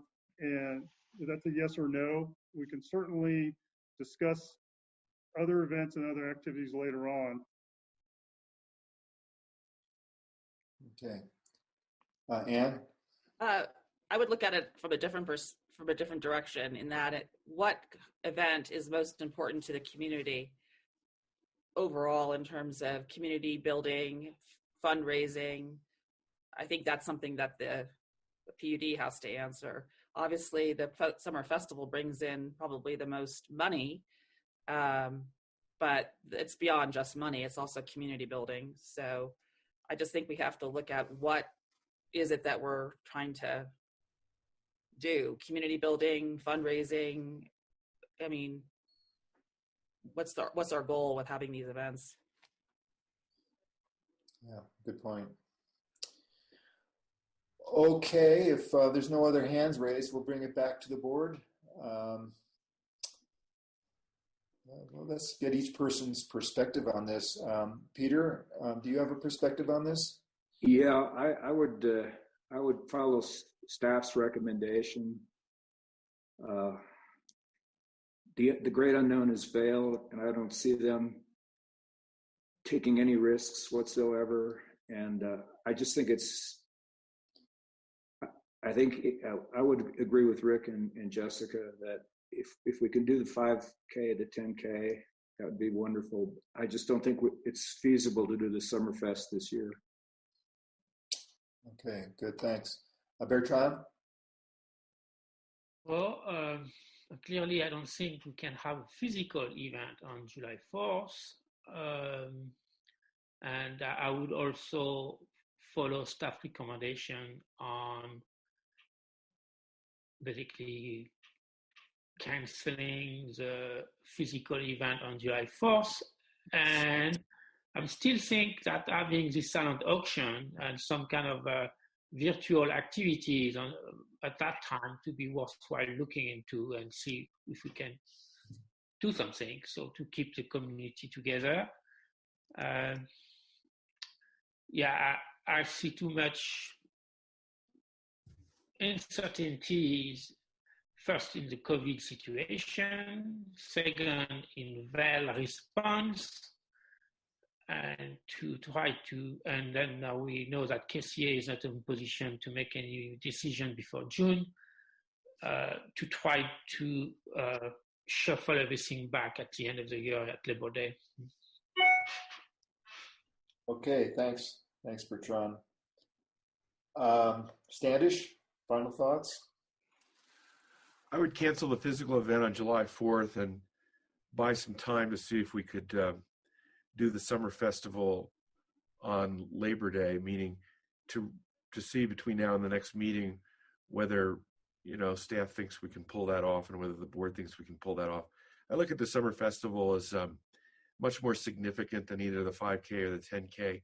I know it's a lot more work, but it's a community-wide event and it raises a significant amount of money for the fire department that the other two events don't raise.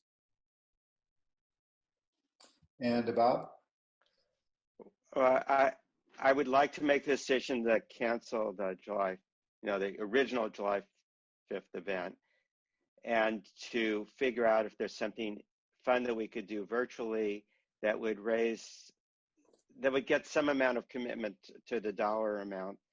As far as the fall, since I've never participated in the 5K, 10K, I don't have any appreciation for it. So I'll defer. I can tell that Rick, wants to keep that tradition going. I want to support him. But I just think we should think differently about the summer festival. We don't have to do the summer festival. We could do a community barbecue, minimize the labor requirements behind it.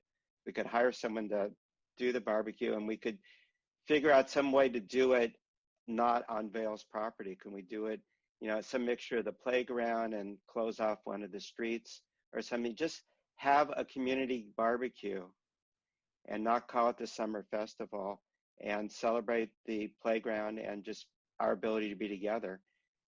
And can we do something like that so we can minimize the cost, the labor cost for doing it? Okay. So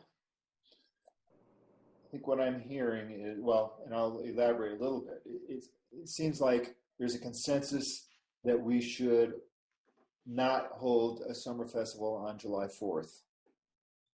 It also seems like we should proceed with the online auction that Ann and Cheryl and staff have been planning. And I think that an online auction, possibly combined with some other kind of event, like An suggested, like a presentation about what the fire department needs and how it operates, and something that would help generate interest and essentially make kind of a virtual event out of the silent auction, out of the online auction, right around the 4th of July. So no physical event in July, but the online auction possibly supplemented by something that would generate interest in the fire department. So that's the second thing. The third thing is a possible event of some sort, which we don't have to decide on today, but just to commit to explore the possibility later in the year, not necessarily at the same time as the chili cook-off. Maybe associated with the opening of the playground, that would substitute for the festival, but a much less, not the beer vendors and wine vendors and all that, but something just to bring the community together. And possibly that could be combined with, my thought is to wait for the donation letter. I mean, there's two kinds of fundraising we do. Well, three kinds of fundraising we do in the summer. One is sell tickets. The second is ask for donations online. And the third is the silent auction. Well, the silent auction is going online. The question in my mind is, do we ask for donations at the same time? Or do we tie the donations to something else, like later in the year, and separate those donations away from the playground donations a bit? So I think am I right that the only decision that has to be made and the second decision that could be made right now are the July 4th event, cancel it, and proceed with the online auction timed for approximately the 4th of July, as suggested, and possibly include something such as and maybe the communications committee could figure out associated with promoting the fire department, since we won't have a fire truck parked out in front of the summer festival and so on. And then finally explore what to do as an additional event, if anything, in addition to and not interfere with the 5K, 10K, and the chili cook-off. Leave that as it is. Leave that one undisturbed. Do I gather the sense of the board? You're not a board member, sir. I support that direction, Eric. Is the event a fundraiser, though? I just think, frankly, if the world is healthier by Labor Day, I'd prefer to have some version of the summer festival slimmed down, perhaps, over the 5K, 10K, or the chili cook-off. I just think it's a more inclusive event. What I'm wondering, and this is what I'd love to have explored, is,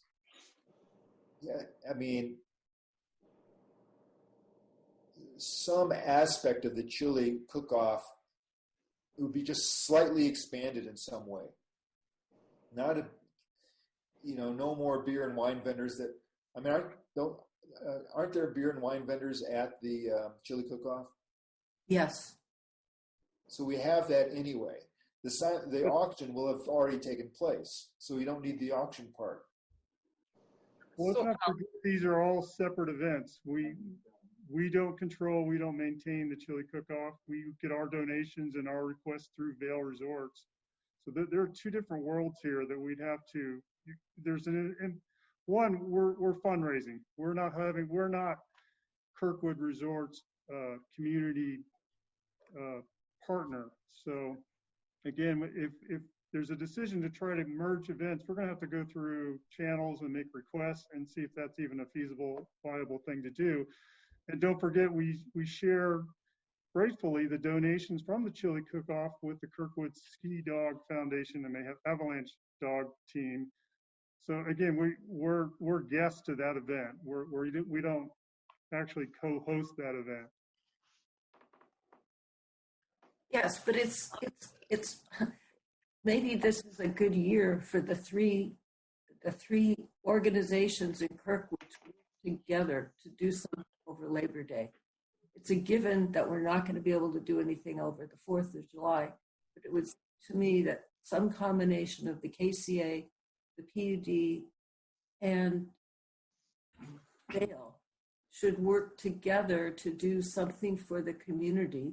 I mean, celebrate the fact that we got through this, what we're going through now, celebrate the playground. I mean, there's a whole bunch of things. Just be happy to see the people that you didn't get to see over the 4th of July.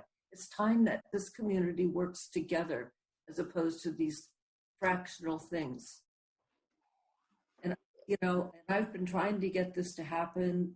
You know, I've had conversations with Matt about reimagining summer, and that was their direction going into COVID, was to bring in more events and to help me put on these events, because I'm like only like one person, you know. Cheryl, I think those are that I had from them. Yeah, I think those are very, very good thoughts and well put. And I don't think we have to make a decision today as to what happens on Labor Day as far as KMPUD. I think that the sentiment is we want some event that brings the community together. Now, the chili cook-off does that. The 5K, 10K does that for some segment of people, a smaller group. But it's important. I agree, it's important. But I think that associated with the opening of the playground, there could be something. And maybe they're not on the same day. And I don't think it would have to entail all the planning that the summer festival entails.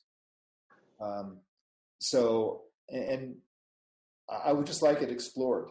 That's all. And rather than closing off the possibility, at least take the next 4 to 6 weeks and explore the possibility of what that might be. I will do that. I think part of that is a question in my mind is, and I'll leave this up to probably the communications committee and to Anne and staff's expertise as to the timing. I mean, I think it would be great to have the online auction, just as Anne suggested, about launching it about a week before the 4th of July. But it's got to be explicit that this is not a substitute for, but it's in recognition of the 4th of July holiday, the 4th of July festival. And it's not a real substitute, but here's something for the community to recognize that traditional event. So then the question in my mind is, when do we actively solicit donations outside the realm of the auction for the fire department? Is that just done as we normally do, just online, check here? Because we're not buying tickets anymore. That's when a lot of donations came in, I think, was when as you bought a ticket to the festival, you checked off and said, I'd like to give extra. That won't happen. So I'm not sure how that happens.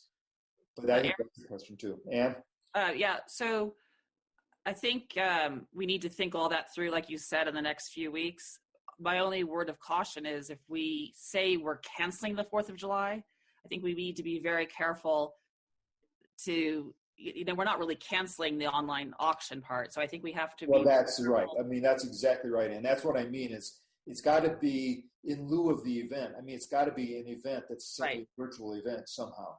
So we can't just send a memo out saying the festival's not going to happen, because I think that would not help us with the fundraising portion for the fire department.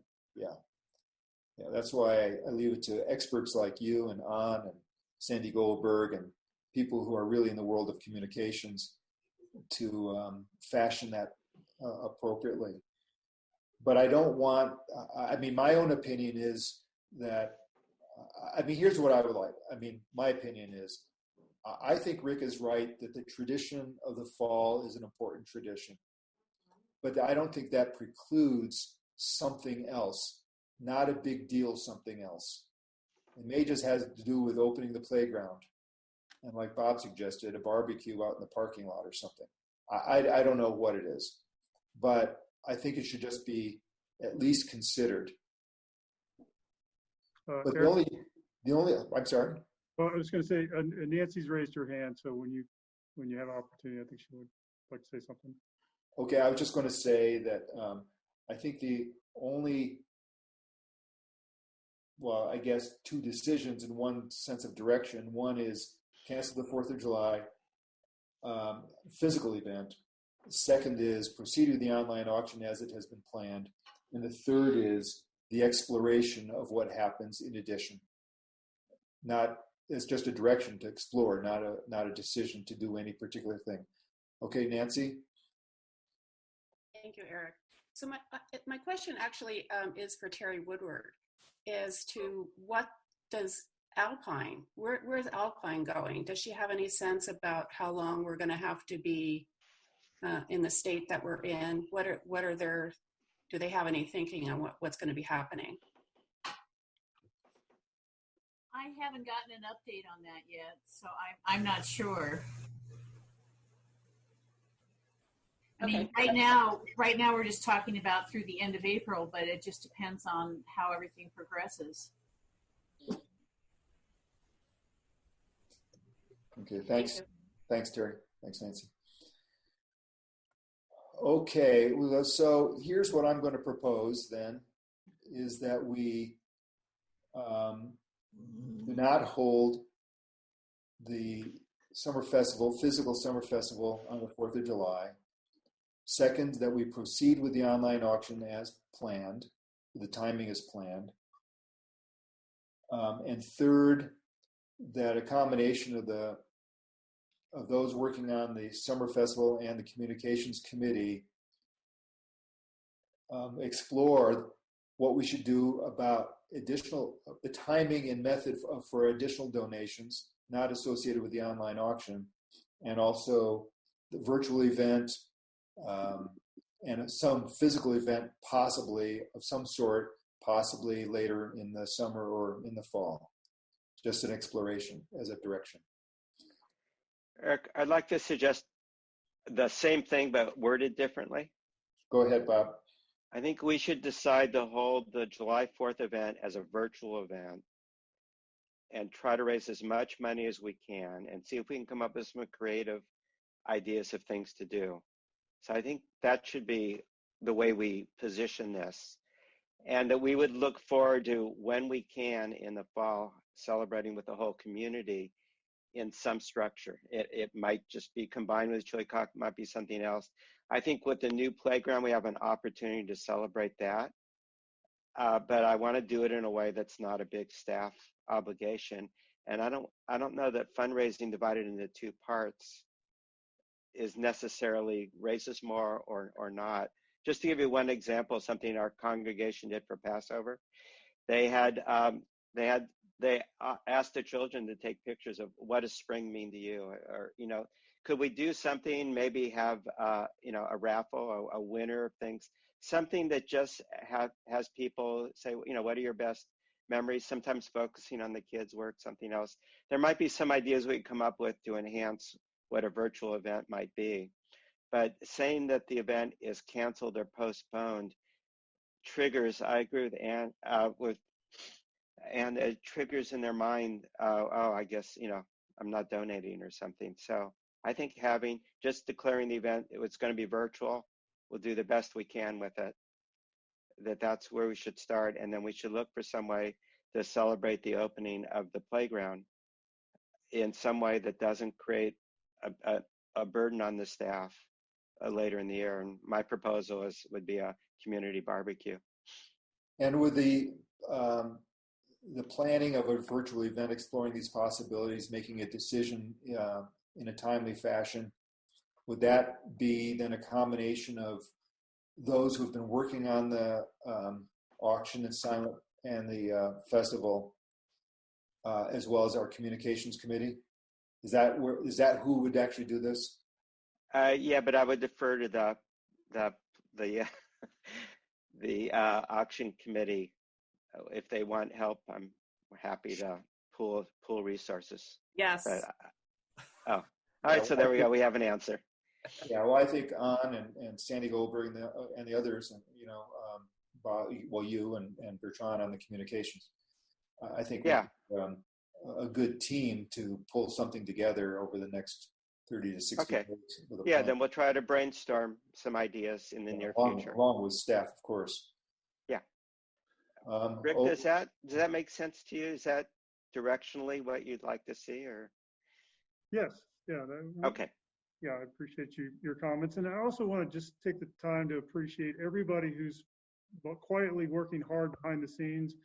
Cheryl, thank you for all the effort that you've been putting in and concern about these events. And of course, Ann O'Grady and others. But it really is something that the community looks forward to, this event. And I don't want to lose that momentum moving forward. I think people, use all our events to get together and support each other. But I just want to say thanks for all the effort and the care for the fire department. Yeah, well, thanks, Rick. Eric, I like Bob's improvements to your positioning. I do too.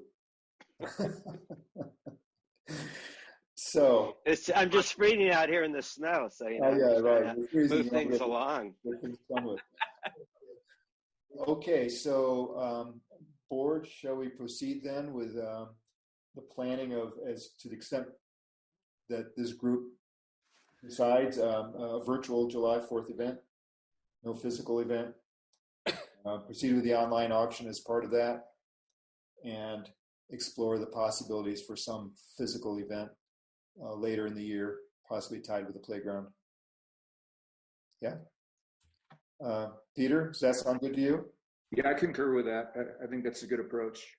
Bertrand? I agree. Okay, good, because it's going to mean work for you in the communications committee. That's good. Bob? Yeah. And Standish? Good. Yes. And Eric, yes.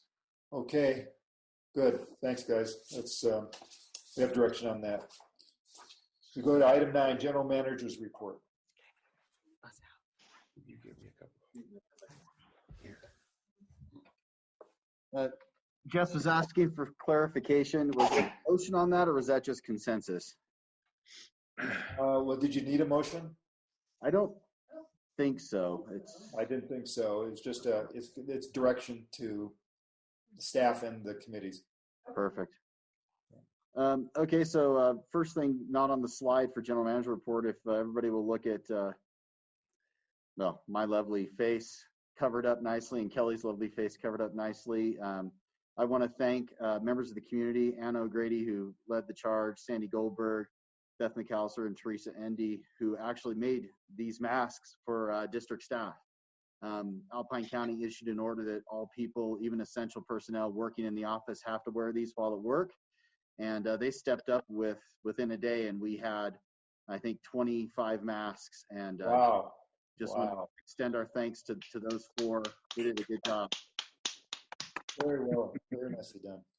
All right. So yeah, there you go. Good job, Bertrand. All right. Everybody, come on. Everybody get your reaction out. Where is it? Oh, reaction. At the bottom of reactions, you there can pick one of 2. Yeah. Yeah, you can clap or you can put your thumbs up. Yeah. There we go. All right. Excellent. Come on, Pete. You got to be part of it. All right, a physical clap. We can handle that. So I did get an interesting call yesterday from Joe Azaretto, and I also spoke with Paul Molinelli Sr. last night. Well, as we talked about, I think I mentioned previously, South Tahoe Refuge has told Vail they're no longer interested in providing solid waste services to them. And so we had a meeting with Vail in early March, about actually a month ago today, March 11th. And they indicated they wanted to voluntarily come into the district's program. So we told them at that time what information we needed. Lo and behold, a month goes by, and I get a call from Joe Azaretto saying, oh, Vail's going to want to become our customer May 1st. And we haven't received any of the stuff that we were supposed to receive, so we could analyze in terms of impact and assign ostensibly their EDUs for solid waste.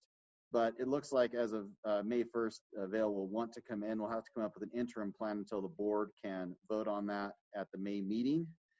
So we'll be bringing that back probably to operations as well as the board for consideration of how many EDUs Vail is going to be responsible for voluntarily coming in, and if the board wants to accept them as a voluntary member, which I assume they will, but that'll be for full board consideration. I saw that, Bob.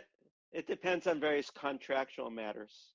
It does depend on various contractual matters. I thought of that too. I think they're quite intertwined, wouldn't you say, Bob? I just don't see how to separate them. No, me either. So I believe there's a garbage can near the playground, and that will be. Yeah, I definitely agree with that. So staff will be working through the initial parts of that. Pete, I'm sure you saw the draft agenda for operations, but I'll want to add this onto it. So we'll be meeting in a couple weeks. So if that's okay with you, we can talk about it offline. No, that sounds good. Good. So that's moving on. Highway 88 electrical connections. We did our district's attorneys that deal with all of our electrical rec, anything to do with, CEC sort of work, have drafted an agreement, which I sent to PG&E per our interconnection agreement. And once that is signed, then we will be approaching El Dorado County LAFCO to basically to expand our service area to 2 parcels, EID's parcel at Silver Lake, and I'm going to mute Bob, there we go.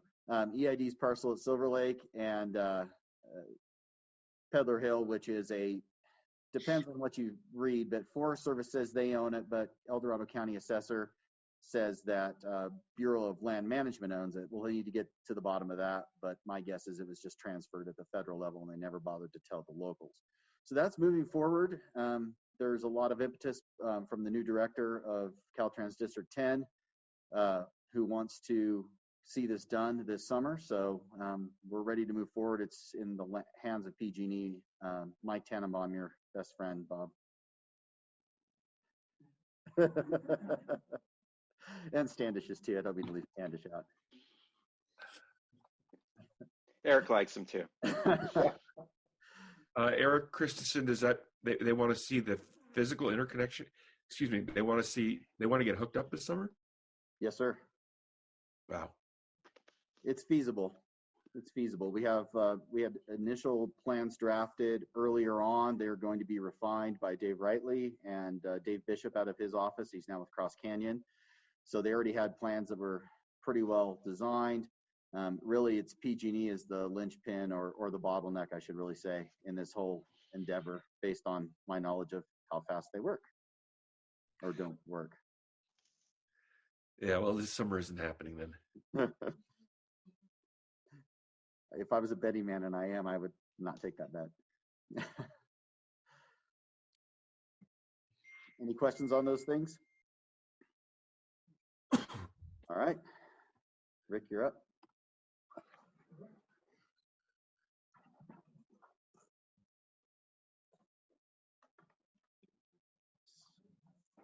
Operations. So as Eric mentioned,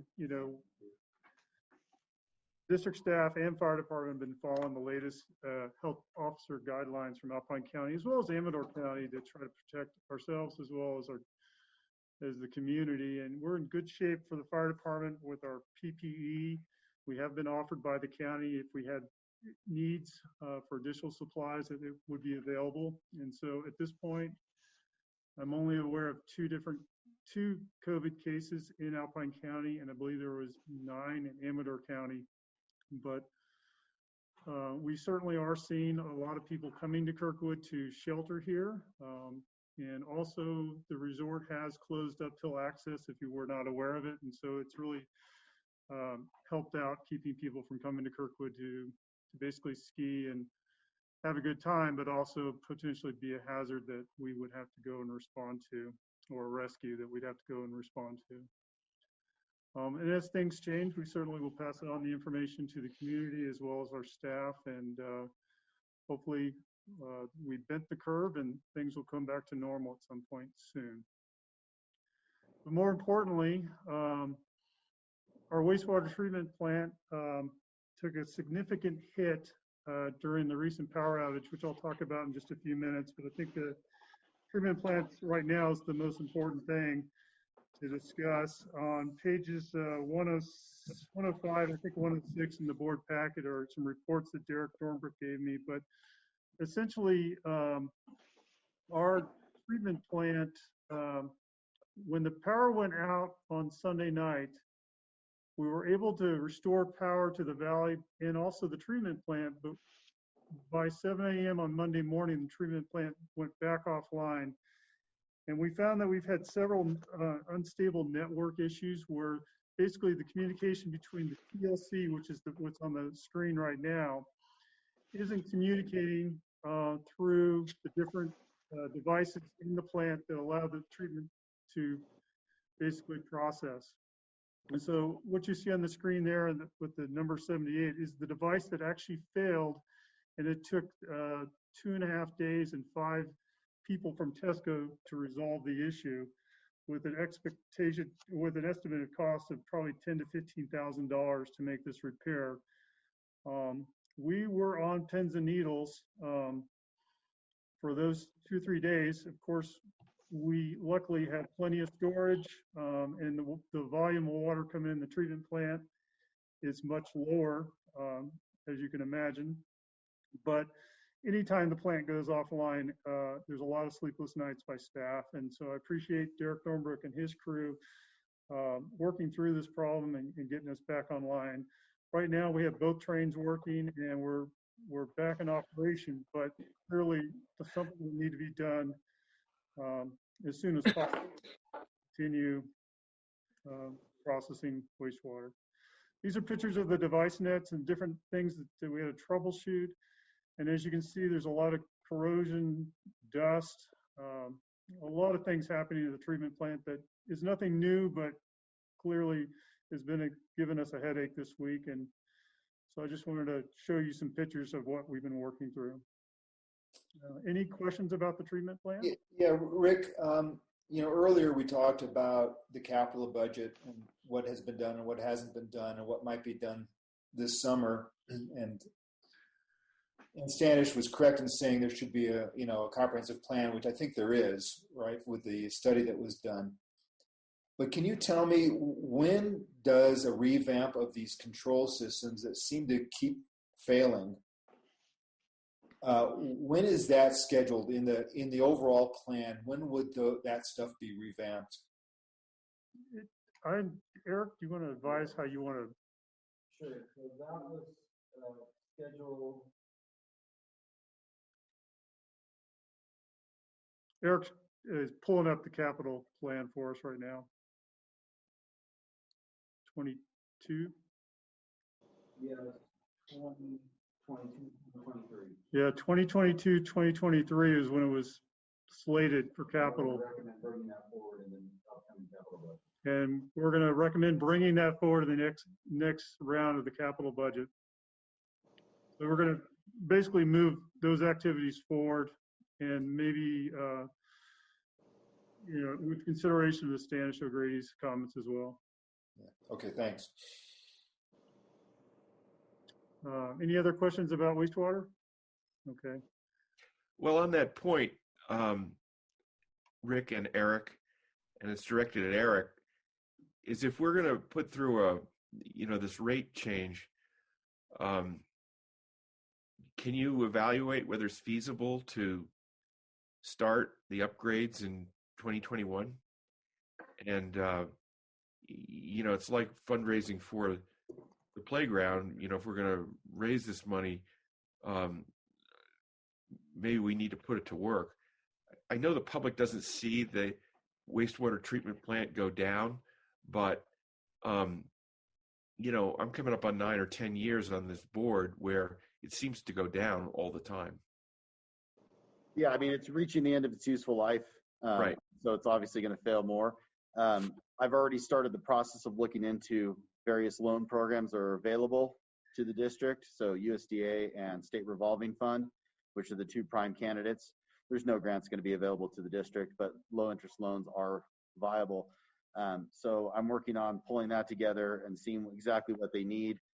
There's a specific form for RUS, a report format called Form 19 which is they require if you want to go backwards for projects like we talked about, standards for the roof. So looking into that as well. So working on the funding component, which is in the rate study, is a loan at 3% over 30 years. So I'm reaching out to the agencies that could actually facilitate that. Great.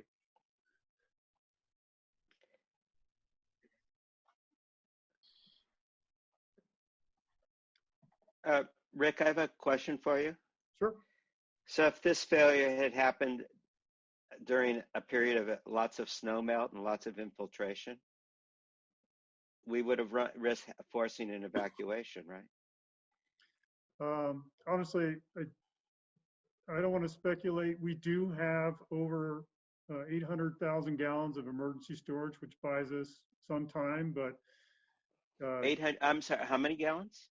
I think it's over 800,000 between the EQ within the treatment plant as well as the large black storage tank. Well, the black says it's 140,000. So is there storage that's not on this chart? I'm looking at page 105. Oh, yeah, I'm sorry. What Derek wrote is correct. My fault, my mistake. But again, it all depends on the flows and timing.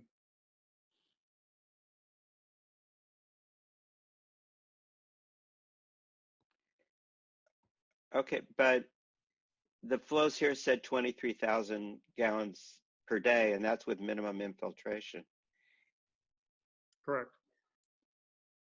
You know, if we had an event like we did a couple of years ago, it'd be a couple 100,000 gallons or more. So I think you're right, Bob. There would have been risk. I just want to express my urgency to see us be in a better position. Yeah. Right. I think everybody agrees.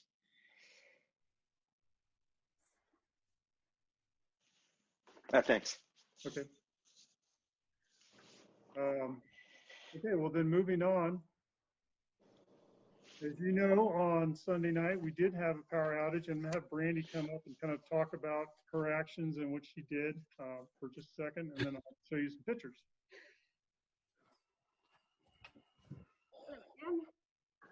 So we did have a power outage on Sunday night at 9 o'clock, and we confirmed with PG&E that they did not have any issues on their line.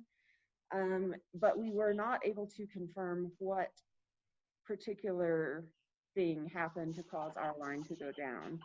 What we did on Sunday night was came in, got generators started, and ran the valley off of generators until Tuesday, when Rick was able to get down to KM Green very quickly on a pair of skis with skins to close the breaker down there. But we don't have any information on what caused the transient outage that took the line down. We are still operating the fueling system at the powerhouse manually, so we had to bring staff in every 4 to 6 hours to fill the day tanks that allow the generators to fuel. But other than that, things went relatively smoothly during the power outage. And like I said, Rick was able to get down on Tuesday, close the breaker, and switch back over to line power on Tuesday afternoon about 3:30. Brandy, before you leave, so how long was the power out after 9 p.m.? How long was it out for? Approximately 30 to 35 minutes. I responded from my house. There was significant snow and plowing that had to be done to get me up to the powerhouse. So it was a longer outage than we typically see in clearer weather, but it was approximately half an hour. And why didn't it automatically power up?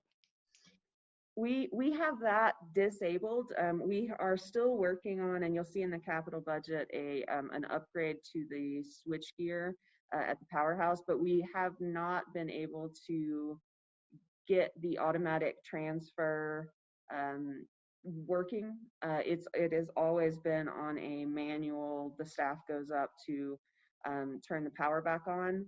When we were experimenting with the automatic transfer, what we were seeing was a lot of outages that were detrimental to the wastewater treatment plant. And so to limit the amount of times that the power goes off and comes back on. We've put it into manual mode until we can hopefully resolve that this summer. Okay. Thank you for getting there. I'm not critical at all of the 30 minutes. I'm just baffled that it's been this November, it'll be 6 years since we commissioned, and the automation that we were expecting other people to have supplied as part of their contracts just has never quite happened. Is that all right? I'm hoping we Thank can you. get that fixed soon. Yeah. One other question, Brandy, is I thought another sort of software component that seems unfulfilled is I thought we were supposed to be able to switch KM Green back on remotely. And that is another thing that is true, Standish, and we have looked at that previously. There was a communications error that happened with this outage, and on our remote access, it seems that communications error was preventing us from closing the breaker down there. We wouldn't have wanted to do it anyway without visually inspecting the line, because there was significant heavy snow. There could have been a tree down. But when we did attempt to go into that remote close feature, we were not able to because of the communications error. I would favor getting both of those things working by this fall. Agreed. Agreed. So we'll take that as a commitment. I will do my best, yes. Thank you.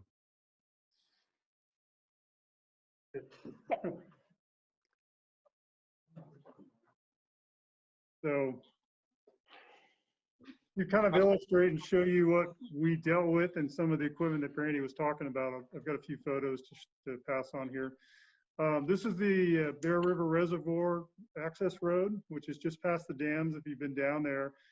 And we're looking at about 3 feet of fresh snow. This is on a shady north-facing slope, so it actually holds more snow than the majority of the area. And so luckily, Steve Neff and I got to dig out the snowmobile for about an hour and a half to stop trekking toward KM Green and getting that snowmobile back to the road. Eventually, I was able, as Brandy indicated, ski down to KM Green. This is what it looked like. And it took about 2.5 hours to get there. And once there, this is the actual control panel or the breaker panel. And you'll see the switch in the middle with the green light indicating that the circuit is open. That's a bad sign. We want to see red lights. And so quite literally what I did was pushed in the switch, reset it, and closed it. And that's the controls that Standish you're talking about. Basically, we should be able to remove remotely from Kirkwood, turn this breaker on and off down at KM Green. So if we were able to do that, it would have saved a lot of time. But again, we do have to visually inspect that line to make sure there isn't a tree on there. So we can see this panel right here on the Schweitzer basically saying that everything's closed and we're good to go. Long story short, I'm really pleased with the way that the system worked. Staff did a great job responding and getting things done. And we'll continue to work on trying to troubleshoot these problems so we can not have such a delay to ensure the out value line's back on. So with that concludes my operations report. Rick, are you saying that if we had the ability to remotely close the breaker at KM Green, we would not use it because we need to visually inspect the line? Correct. Because we don't want to throw that breaker and inadvertently cause another outage and or problems to our system or equipment if there's another tree down faulting it out.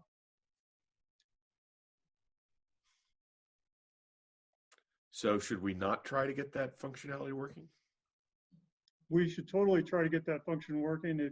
If Steve and I were able to get to the line shack on top of the hill and could visually inspect the line with binoculars, I could have used the satellite phone to say, hey, Brandy, go ahead and close the breaker.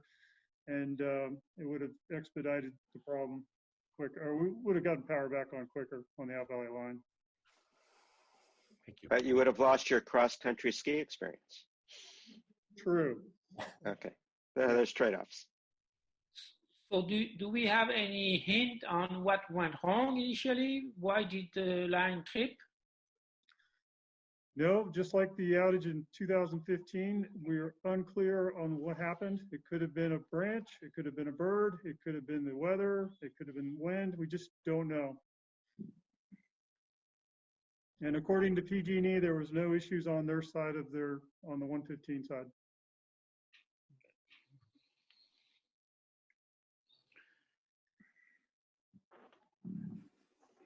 Hey, Rick, thanks very much. Eric? Until I confirm with Eric that we're ready to go to the standing committee reports. We are. Okay. Standing committee reports, finance. I don't think we have anything new to report. Do we? Go ahead, Standish, sorry. No, we covered everything. Yeah. Planning? Planning was postponed to next month. Operations? Operations was canceled. Communications? Well, we were very busy. Yes. So a couple of things. One is we had a discussion about how to increase participation for the renewable energy credits and the carbon offset programs for this coming up for this year. So there are a number of things we discussed, but in particular, we want to put together some information to try to encourage the HOAs to participate in places where this is true for condos, where a shared resource like propane might be used, so the individuals can't do it. So we're going to work on that. We also are working on a new system for sort of checking communication. So for the wastewater rate study, we discussed what was in the letter. We made some changes to it, and then we had each of the committee members look at it and provide feedback. So I think that really helps us to get more feedback and make the letters better, both dramatically and in terms of their communications. So we did that.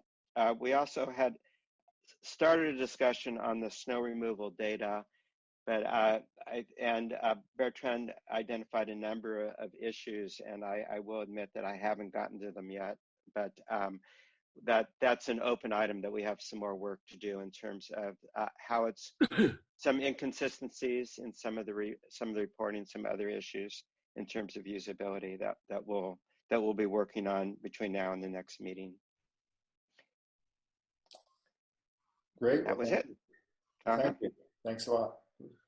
Personnel did meet. I guess just a real quick summary of the significant thing is that there are a couple of positions that are open, and Eric wants to take advantage of that to do a small restructuring of some of the positions, in particular to get a little bit more of a senior backup for Kelly and finance, which Standish and I agreed was a good idea. There are a couple of other opportunities there, but it's more just in a general manager level. So, Standish, is there anything else we should say about personnel? No, not that I can think of. And finally, I just want to check in on the fire. I know that we asked Rick and Chief Hughes to get together and talk. I'm assuming that given the COVID issues, that probably has not happened, but I just want to check in whether or not there's been any conversation between Rick and Chief Hughes regarding an agreement. No, they've not been able to get together due to the COVID issues affecting both fire departments. Okay. And I think we've heard about Playground, we've heard about the summer festival. So we move on to item 13, which is general discussion. Does anyone have questions for clarification, ideas or thoughts for future agendas? Eric, just one thing I wanted to mention. So we have prepared the letters for the rate study. There's a few customers that don't have averages because they didn't follow the timelines that I'm correcting this morning. And so, Eric, we plan on sending that letter out probably on Monday. And I'll just verify that they're all ready to go. Okay. Thank you. Any other general discussion items? Yeah, Eric. Well, first of all, as appropriate, I'd love to see on future agendas both, well, three things. One, the wastewater treatment upgrade plan, including a financing plan. Two is these software fixes that we've talked about for 5 years on less than a 2-minute rollover from grid to diesel, I think was our objective. And then three is, snow removal equipment get well plan. And those are sort of wishful objectives, I guess. But if you don't put them on the agenda and work towards them, they don't get done. And the second comment I want to make is I understand there's been some concern expressed about homeowners coming up here for the weekend. And, I saw some of that yesterday. And when I went out to walk my dog last night, heading south towards the mountain, at least 3 houses with lights on that haven't been on for the last month that I've been here since the March board meeting. And it seems to me that, well, first of all, hopefully if everybody follows the recommendations, there won't be any transmission issue. But it seems to me that that's a direct violation of the shelter-in-place order issued by the state. And I'm kind of wondering whether that's a problem, and I'm wondering whether it's an issue that falls in our lap or not. Maybe it doesn't, but it does seem to me that homeowners coming up here for the weekend is a direct violation of the shelter-in-place order issued by the state. Am I wrong in that regard? Does anybody have any different opinions on that? I don't know. I mean, it seems like it might be, but I actually don't know. I mean, that'd be a question really for the Alpine County Health Department or Amador Health Department, I guess, huh? I don't know that the PUD has any role in that in particular. I mean, my own thought is I don't want KMPUD to take the role of that kind of a sort of policing and enforcing, and I just don't think it's our role. Yeah, I understand that, and I saw the communication from Sheriff Hughes a number of weeks ago on this subject, and I don't really think we want him or them coming into our community, but I just wanted to raise it. Yeah. Okay, thanks. Maybe Terry could shed some light. So that would be Sheriff Rick Stevens. So we're experiencing this in Calaveras, Amador, Tuolumne, Mono County, Inyo County. I mean, all these recreationalists actually are coming up here and recreating, and second homeowners are coming up here. There's really not much we can do about the second homeowners. We can enforce the short-term rentals. We're trying to keep an eye on that, but there's really not much we can do. It doesn't make our communities very happy when we see people coming up here that we haven't seen in ages, and now they're coming up here with all their kids and they're snowmobiling around and recreating around and in groups. It's very frustrating. So up here in Bear Valley, I know the sheriffs have been going out and telling people to curtail their activities when they're obviously not abiding by them. I also wanted to correct something that Rick said about 2 positive cases in Alpine County. There's only 1 recorded positive case. The other case that was received at testing in Alpine County at the health department was somebody from out of county. So they do not live here, and they're gone. So there's really only 1 positive case of a resident in Alpine County. Okay, thanks, Terry. I've got 2 items for general discussion. First is I guess we'll decide with regard to our May meeting, or should we decide now whether it'll be a virtual meeting like this one in May? My recommendation is we continue as a virtual meeting, Eric. Okay, so we'll plan this to be a virtual meeting again. By the way, one seeming advantage of this is we've gotten a little bit more public participation, at least people logging in, which is great. I'm very pleased with that. The second is, I know that Eric is concerned about staff needing to gather in various ways if we have our committee meetings. But to the greatest extent possible, I really encourage the committees not to delay, not to postpone, unless there's not really much of an agenda. But if there are significant items on the agendas, I would really encourage you to continue to meet virtually, Zoom or teleconference, however you decide to do it, but I encourage you to do it. Well, Eric, on that point, just a question. Rather than the staff meeting in the same room, can't they Zoom from their desks? My question is really, have we equipped all the computers so people could participate from their desks? So people could participate without video from their desk for those that don't have laptops, but they would not be able to participate video-wise, but audio they could. So Okay, that's what our plan is from here on out, is to do it that way. Okay, well, you know, it's like $50 to add a video to a PC. So I just wonder whether we shouldn't look at making sure that everybody can participate from their desk, because I'd rather do this than I'd rather get rid of the 800 number. This is so much more effective. Something for the IT, communications IT to consider.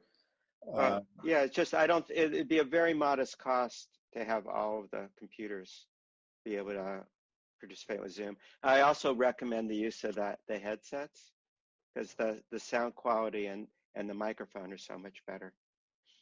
Okay. So we may want to think about equipping everybody to communicate electronically.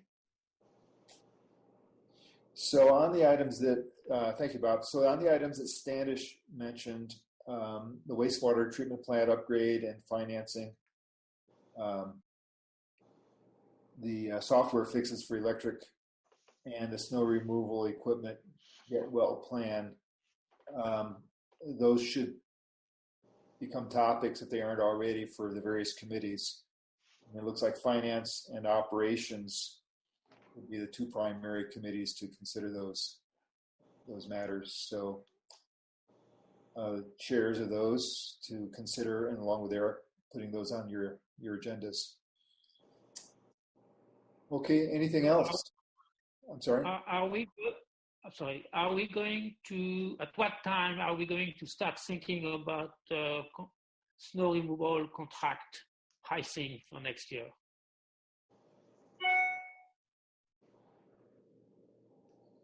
Now that we have the budget set, we know what the total dollars are. So I'm waiting, once we have the last data, I mean, I don't know that we have any storms between now and April 15th, but that's the end of contract. So once we have that, then we can start the analysis. Okay. Eric, did you say the end of contract is April 15th or May 15th? I said it was May 15th. It is May 15th. I said it was April. Yeah. Okay, but tax day, probably snow removal day, you know. Yeah, right. But assuming that we're not expecting too much after April 15th, would it be appropriate to think about this for the next board meeting, or do you think it's the following one? That's exactly my point. If we could get the data so we can start looking at it, and so we can actually discuss it at the next board meeting.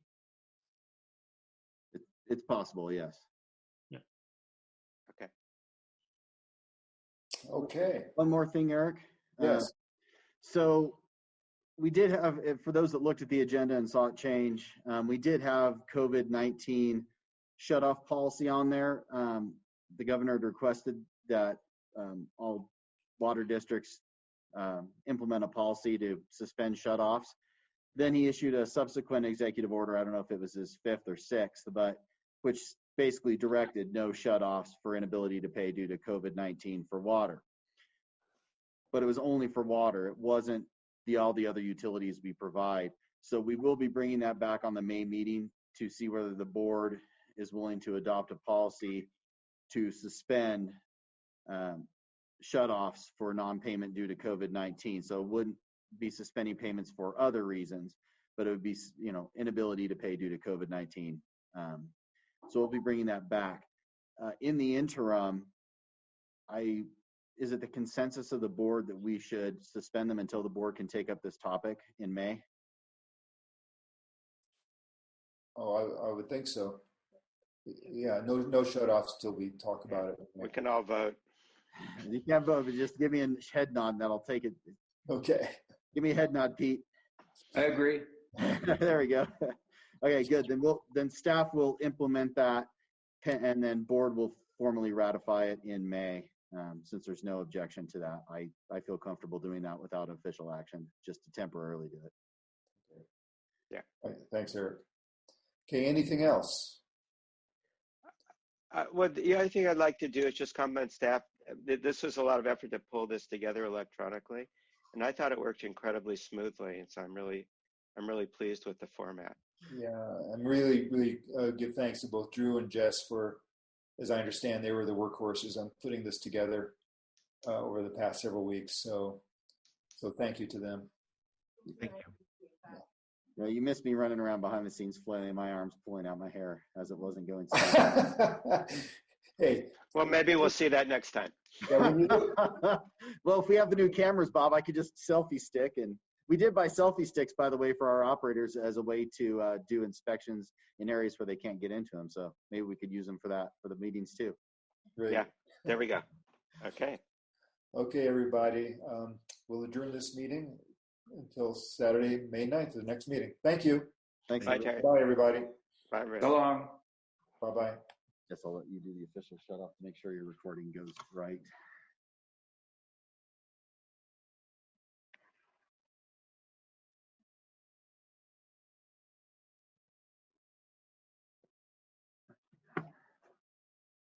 Where's my pen? Can I bring it?